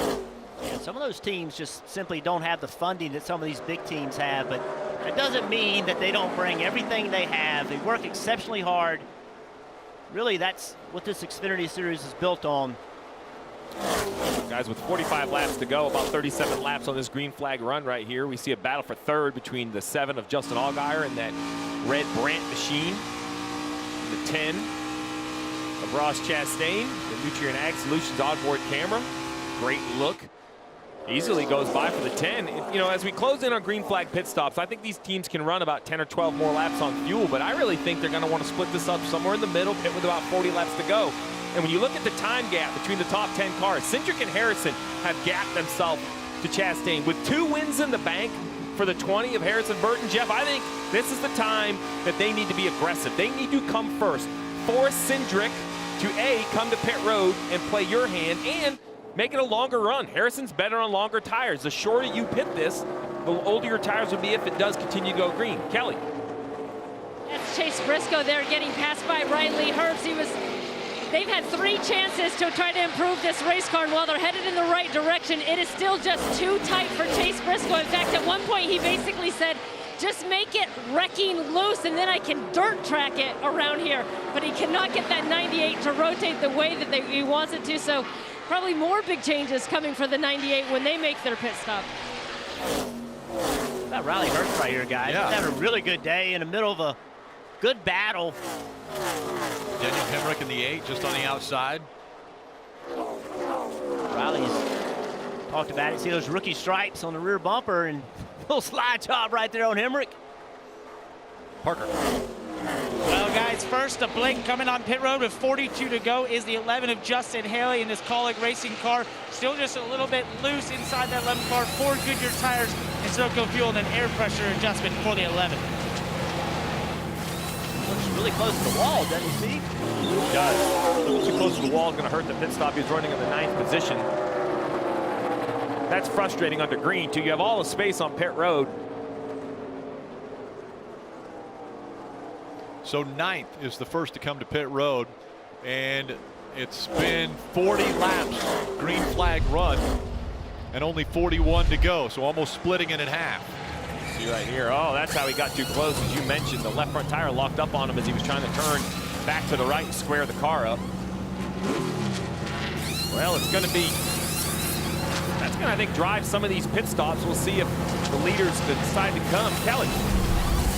They have indeed. First up, we'll see Harrison Burton pitting from the 2nd position. He said his car was a little bit more free on that last run, but really not too bad. It's going to be a 4-tire stop for the 20, and the 22 of Austin Cindric said the car condition on his was basically the same as it had been, a little bit tight, but he said, I don't think I want to make any adjustments on this green flag pit stop. That vibration, by the way, had gone away on the 22. And then that 98 of Chase Briscoe. Remember I said this car has just been way too tight for Chase the entire run. So he's asking the car to, the crew chief, to continue to loosen him up. He wants to be able to dirt track it around here and make some moves, Parker. Kelly, I thought Just Nalgar in the 17 might be one of the first to come on pit road, but one of the last of the leaders here pitting out of 2nd place, just continually lacking right rear grip in the 7 car to be able to get off the corner and get the power down the straightaway.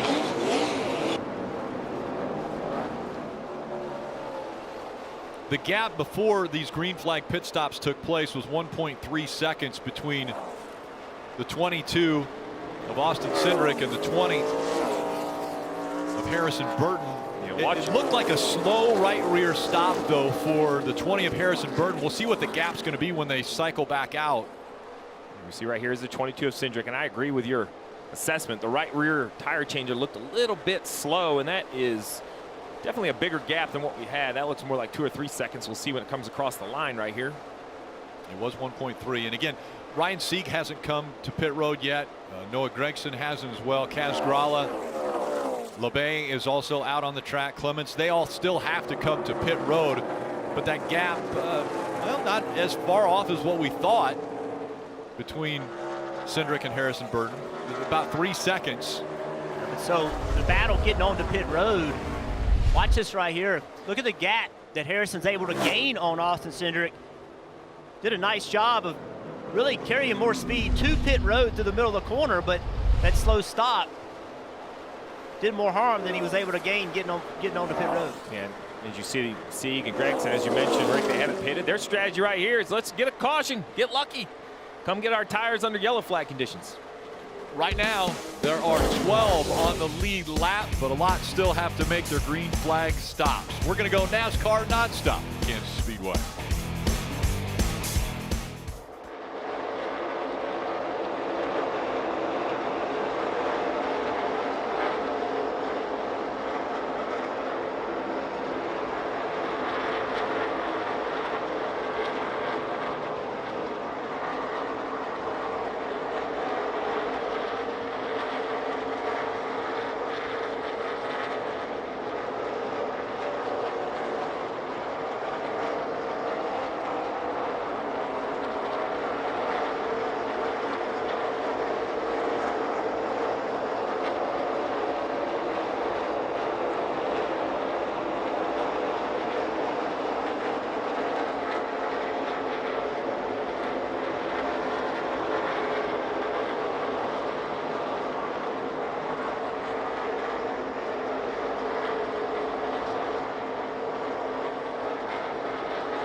Dale Earnhardt Jr. for years has been trying to get someone to listen to him when he said there are tracks around this country that are still there, that the trees are going up around them. I want to tell their stories. I want to tell about the people. And sure enough, Lost Speedways is now that show, available on Peacock streaming, NBC, and the stories that are told are phenomenal. The history that these racetracks have and the people that were running at those tracks that tell during those shows are great. Ryan Sieg in that white and blue, number 39, currently leading the race. Noah Gragson about a half a second behind him. Both of these cars were last on pit road at lap 83, so they're deep into their fuel run. 31 laps to go. A caution would be spectacular for these guys. It would save them, or gain them, a bunch of track position. Save them from going a lap down when they come to pit road. Yes, yes. They'll probably be lapped when they come to pit road. Now, the advantage is they'll have new tires, so they'll be faster than the leaders when they get back on the racetrack. But this is not a scary game. This is the best game to play. Like, at some point, Dave Ellen's on the 9 and says, we got to do something. We've run 10th all day long, 11th all day long. We're just not going to ride around in 10th or 11th. What is that going to do for us? We talked to Dave this week. Had a great conversation. You know, there's been a lot of pressure on his driver, and he thinks that pressure they're putting on themselves. They went to Miami, they were so fast, didn't get a win. While they have won some races this year, that some of that pressure is maybe what's making Noah try too hard. He actually said, listen, buddy, you're getting yourself in these positions, as Noah mentioned at the beginning of the show about how, you know, I really probably shouldn't have been here and shouldn't have been there. He goes, I don't think it's over-aggressive. I actually think it's just trying too hard. His patience wears a little thin because he just wants to get back to victory lane. I can appreciate that out of a youthful driver, but that's something that Dave's going to have to help him with. And Dave knows, listen, he won a championship with William Byron, won a championship with Tyler Reddick. Actually said he uses Tyler Reddick to have conversation with his driver, the 9, Noah Gragson. I found that very interesting that he would lean on an old driver to try to communicate that to. Alex LeBlanc currently running P5. And with Alex, I talked to him earlier this week, and he mentioned he had a lot on his mind. The issue is back home at Canada, his family and friends have not been able to see him the way they've seen him in the past few years. With everything going on right now with COVID, when he goes home, he has to quarantine himself for 14 days. That makes it to where he can't really see family and friends all that much. But with that even being on his mind right now, he's having an awesome day. Earlier, he was running P16. Right now, P6, coming into the pits, going to go have his green flag pit stop. Hopefully he can end his day where he wants and eventually go back and see some family. Back up to you guys, Rick. Thanks, Jesse. Yeah, tough situation. Obviously, the quarantine, if he goes back to Canada, he's got to be quarantined, so he doesn't get to see and be able to live a normal life, which so many of us have. Normal is not normal anymore. Haven't seen normal for quite some time as Alex LeBlanc comes back out onto the racetrack. So some of these drivers that were staying out hoping for a caution, now it's Sieg, Gragson, and Gralla. Those are the only 3 that are in front of Austin Cindric and Harrison Burton, who have come to pit road already. You mentioned that gap between Harrison Burton and Austin Cindric. It was 3 seconds. Harrison has got it down to 1.3 seconds, so taking over 50% of the 22's lead away here in the last 15 laps or so.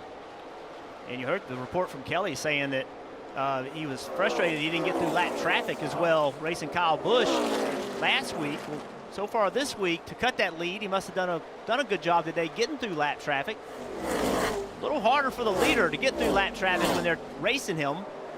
Yeah, trying to stay in the lead lap. Yeah, not wanting to give up that lead lap run.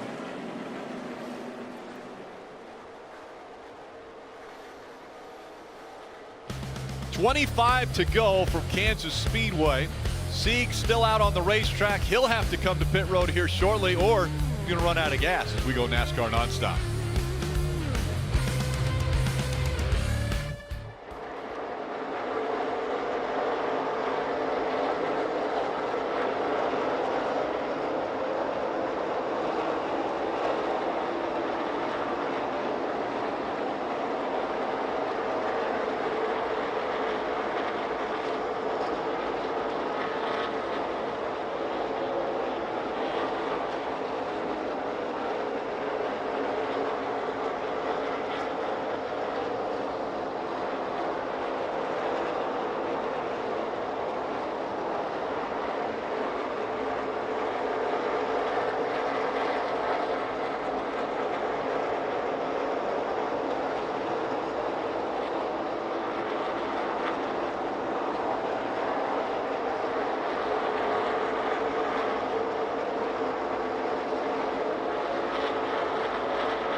Chrome All-Star Connor Fields, who led the Premier Lacrosse League with 22 one-point goals last season, highlights the many bright young stars in our PLL game tonight. Coming up right after the Xfinity race coverage on NBCSN, it is Chrome versus Chaos.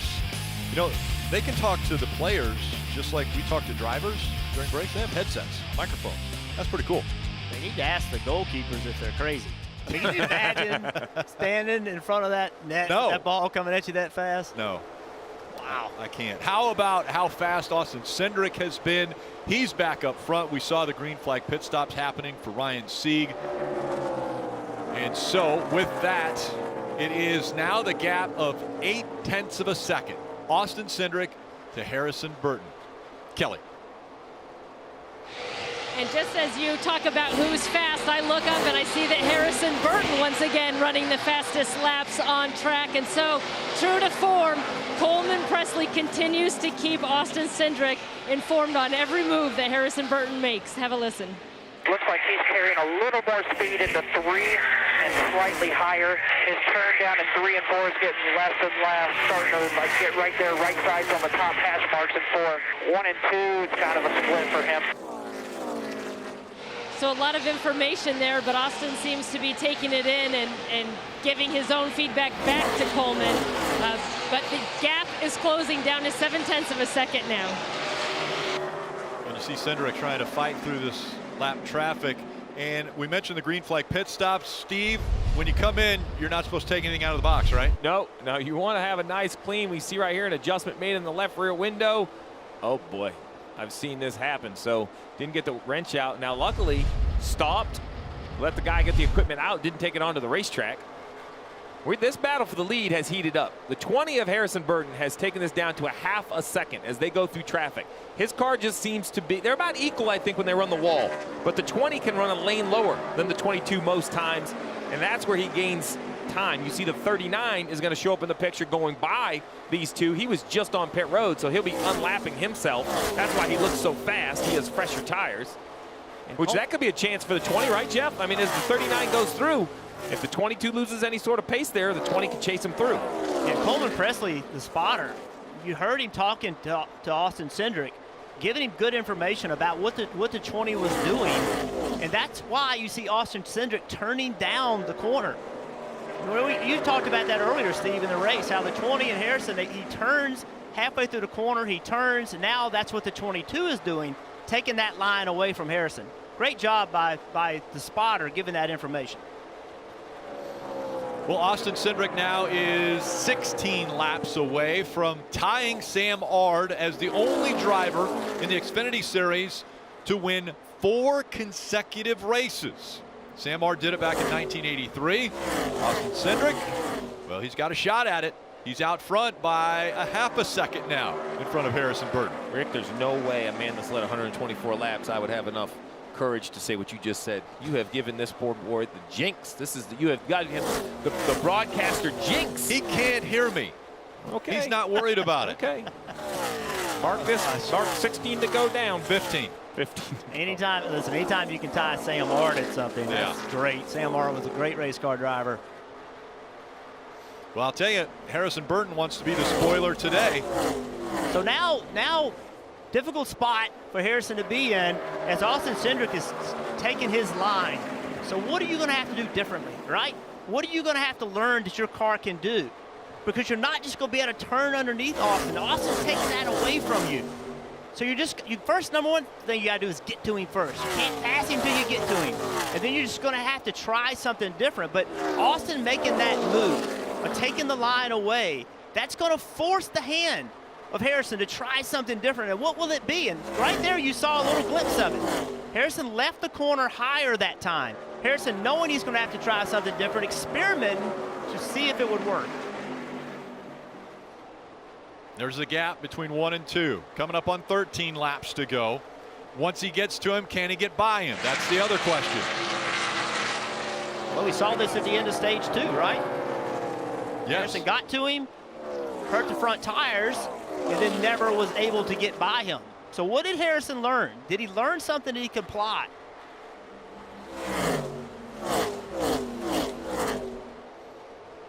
Under 13 laps to go, and the track has been changing pretty consistently, hasn't it, Jesse? Yeah, so the track's been changing pretty consistently throughout the race.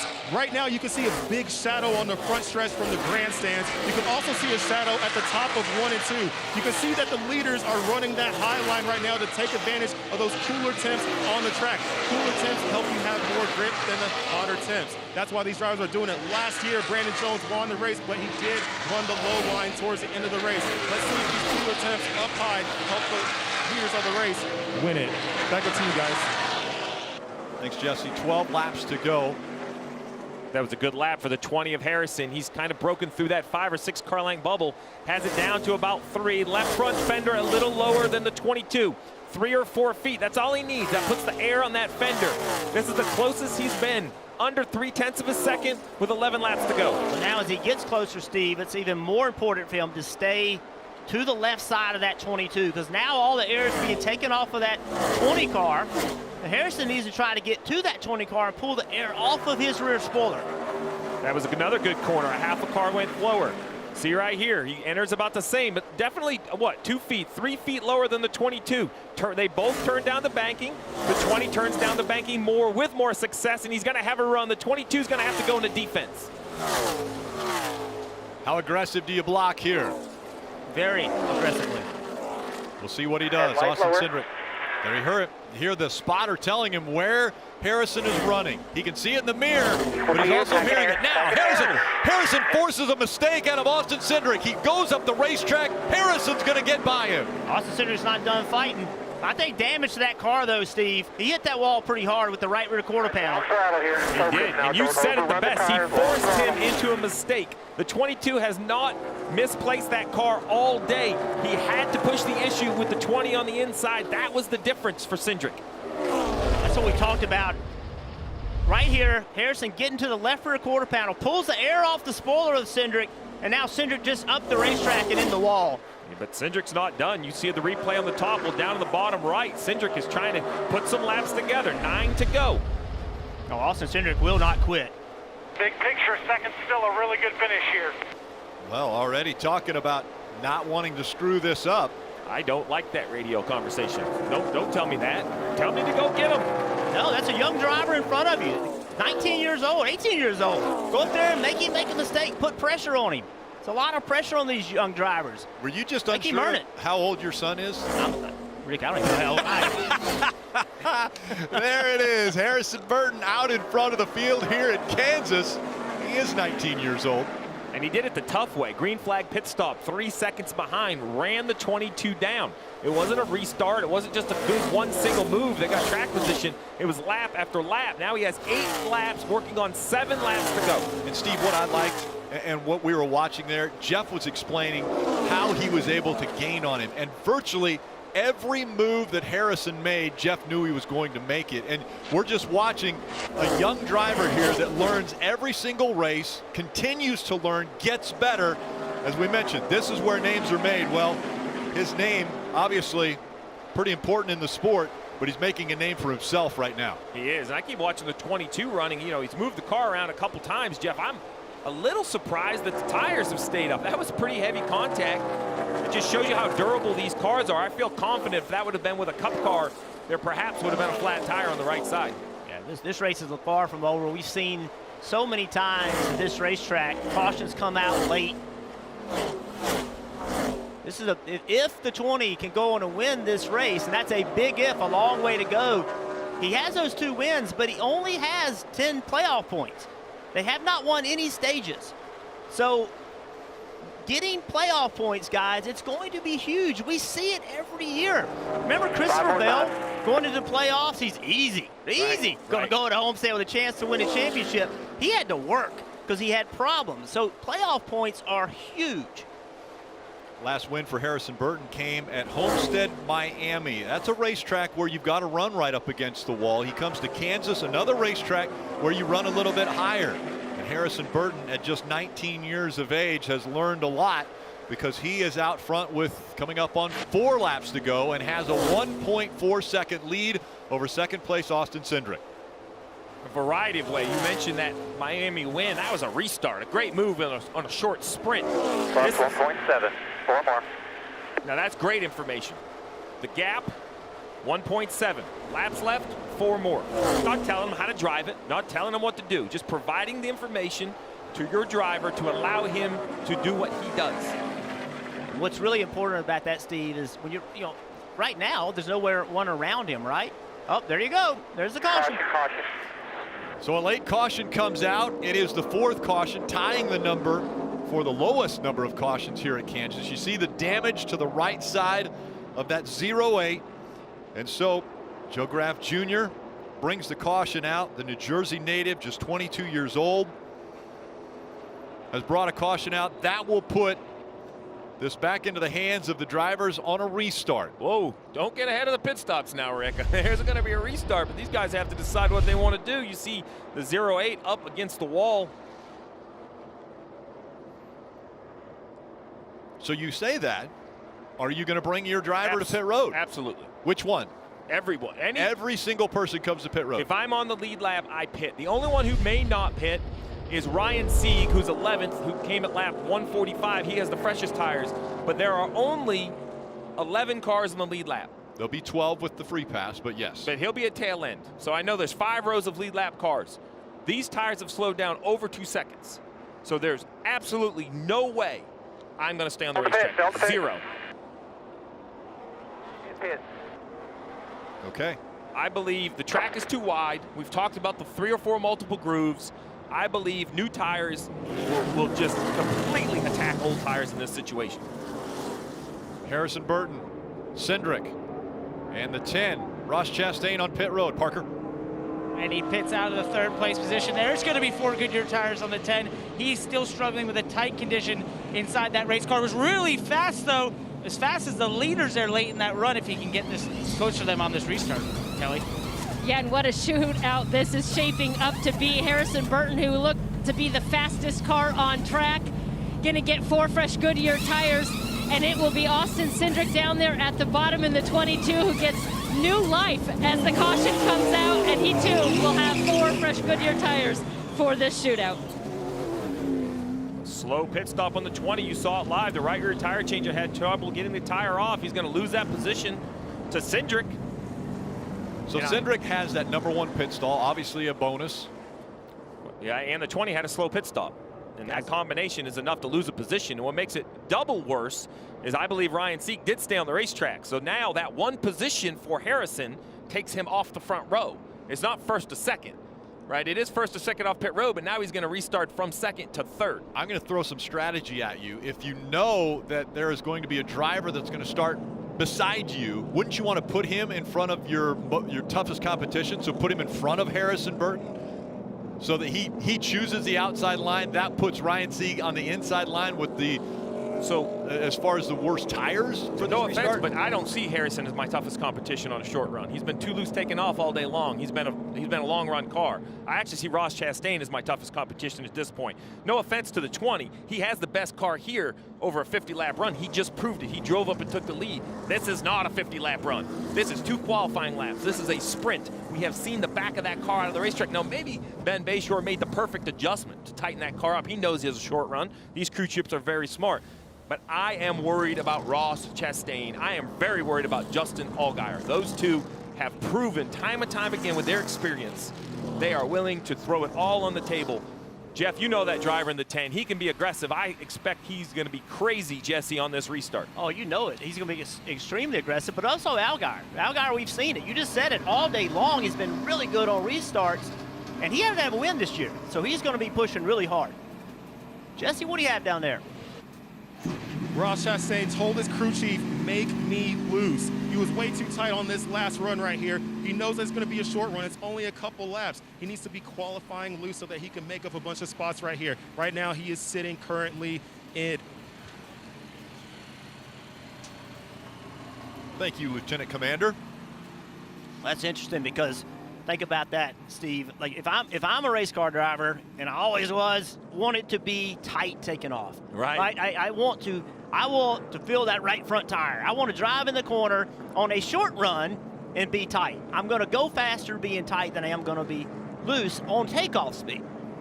How about Ryan Sieg? Because he is race leader, you put him up there in 7th right now.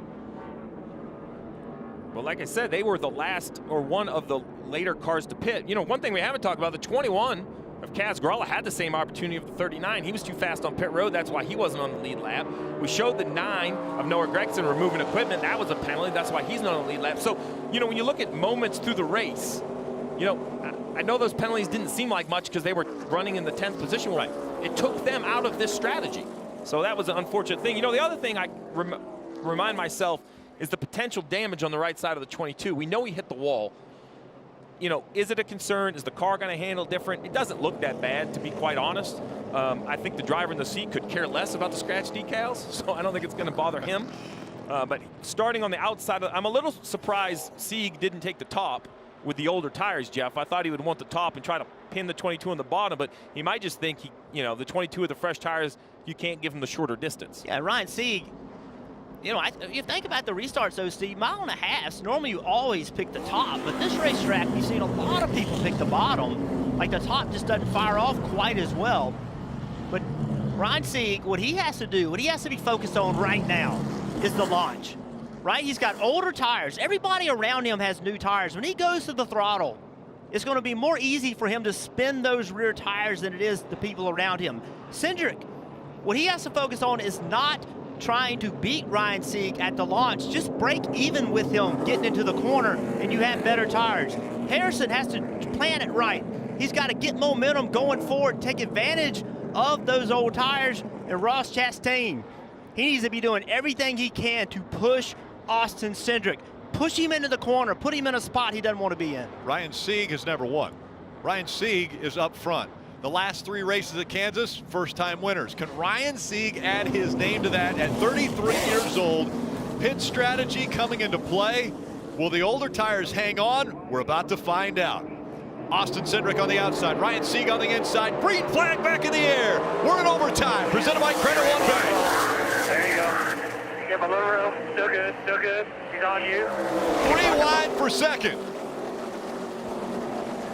There's Chastain on the top. You called it, Steve. He's going to have so much momentum. Can he stay on the outside of the 22 if he can? Caution coming back out. Caution's out behind you. Caution's out. Just as we were seeing the 22 and the 10 fight for the lead, the caution lights came out, and it's the 4. Jesse Little, the 23-year-old from Sherrills Ford, North Carolina, brings out the 5th caution. Oh, let's do that all over again. And they go back to the last loop when the caution comes out as far as positions. So watch this restart. So you saw Sieg right there spun his tires. Harrison got to him but couldn't change lanes because he hadn't gotten to the start-finish line. That let Allgaier change lanes. That put him 3 wide. And then look at Ross Chastain on the outside, knowing he needs to be side by side with Cindric. Great move by Chastain. Let's see the same thing on board with the 10 right here. So you're outside row 2. You can hear the engines accelerate. Now watch right here. There's the 3 wide battle is going to come in front of you. Look what the 10 does. I love that move. Still wide open. He hasn't lifted yet. Right around the top.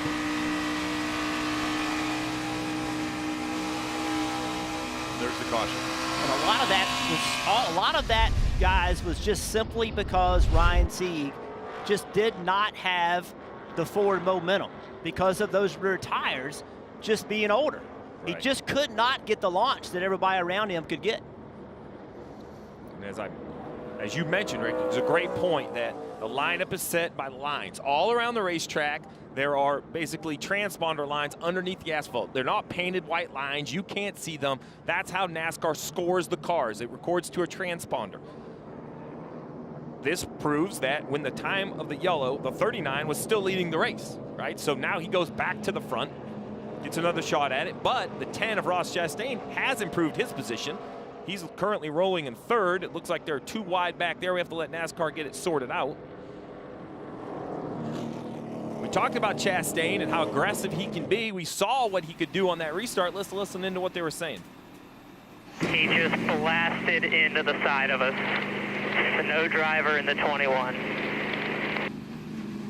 Sounds like there's some sort of contact. I'm not sure I think blasted is contact, yeah. He blasted. You got to into put it. that through the filter, though. Okay, so we're going to try it again.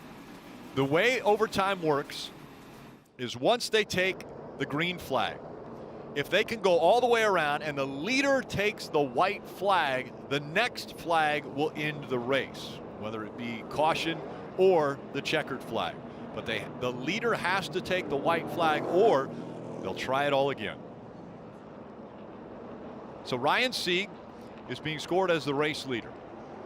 Looks like Austin Cindric is going to be second. Ross Chastain third.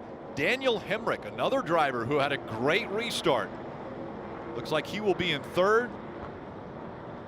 And then the decision between Harrison Burton and Justin Allgaier.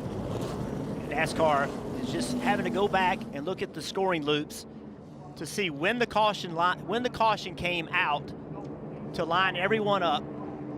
Yeah, so we continue to talk about the loop. So here you have it. So the start-finish line is right here at the bottom of the screen, right? And there's the start-finish line. This is heading into turn 1 right here. So as the cars go into turn 1, they cross this loop, then this loop, then this loop. Well, at some point in this area, the yellow light came out. So they just have to get the timestamp correct and let the electronics tell the lineup. And I have argued with those loops, Rick, so many times. They convey that to the spotters. The spotters tell them, yes, you're fourth, you're fifth, you're behind this car, you're in front of this car. They have the technology. They tell me where to go. I jump off the pit box, tell them they don't know what they're talking about. I was clearly ahead of this car. You're wrong. There's no way that's right. It's impossible. Check it again. So you can see right here the way this is going to line everybody up, right? And it's really interesting now who's on the outside. Yeah. Okay, so Austin Cindric all day long has been fast. Daniel Hemrick made up a bunch of spots on that restarts. They're not going to go right now. Still trying to get the lineup right. Well, the 90 ran out of gas, and so that's what the issue is. The 90, that is Alex Labay. He ran out of gas, and so they're going to have to push him back to pit road. So they can't go until they get him off of the track. Put fuel in it, and you won't have this problem.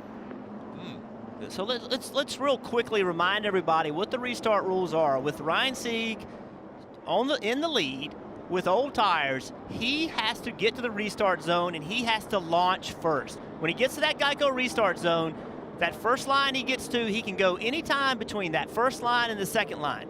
Now, once he goes, everybody else can go. And Austin Cindric can beat him to the start-finish line. Anybody can beat him to the start-finish line, but Ryan Sieg has to be the first one to leave. So let's look back at the last restart. So a week ago, NASCAR communicated to the drivers in the Cup Series that they were going to be concerned about hanging back. I bring this up because the 20 of Harrison Burton had momentum to go to the inside of the 39. Jeff's point is perfect. He hit the bumper before he gets to the start-finish line. He can't change lanes. I bring that up now because Ross Chastain is in that spot. He knows this is going to happen again.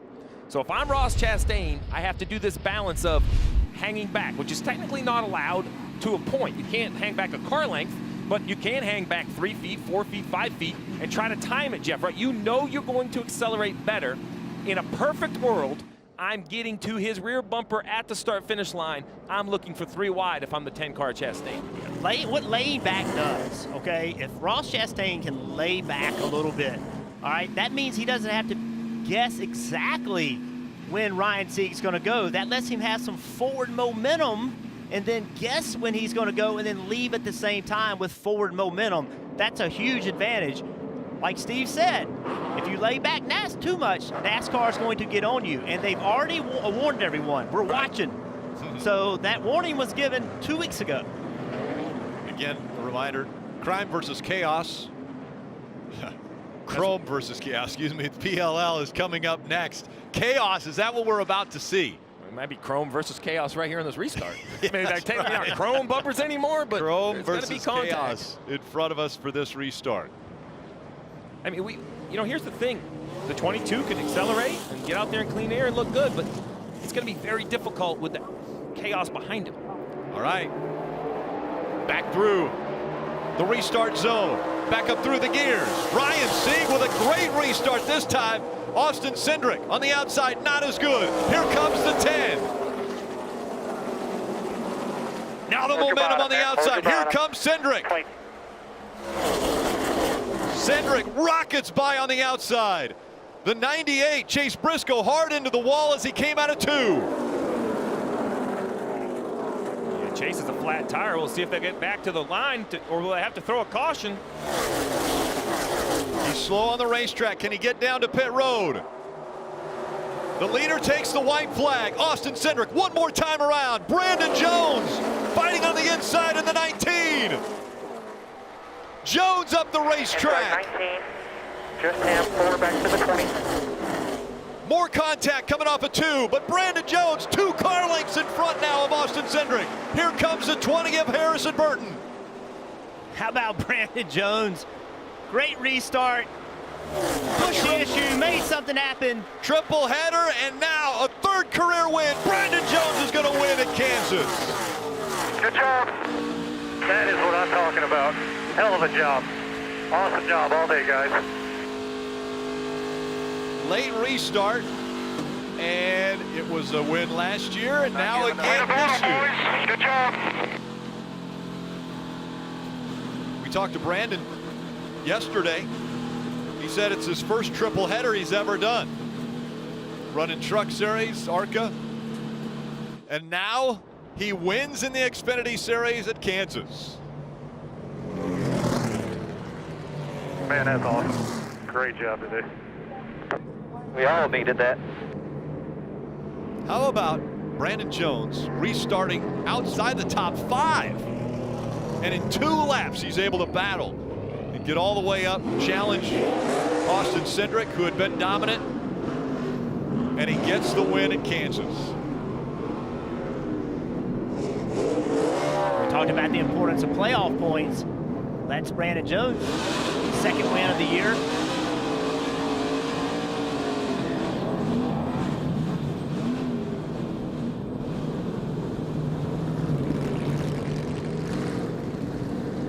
Second win of the year, 2nd win here at Kansas. And really, Brandon Jones was running anywhere from 5th to 10th today. That was about where he had settled in. And now all of a sudden, he's the one who's going to be celebrating. Austin Cindric led 132 laps of this race, but couldn't lead the most important one.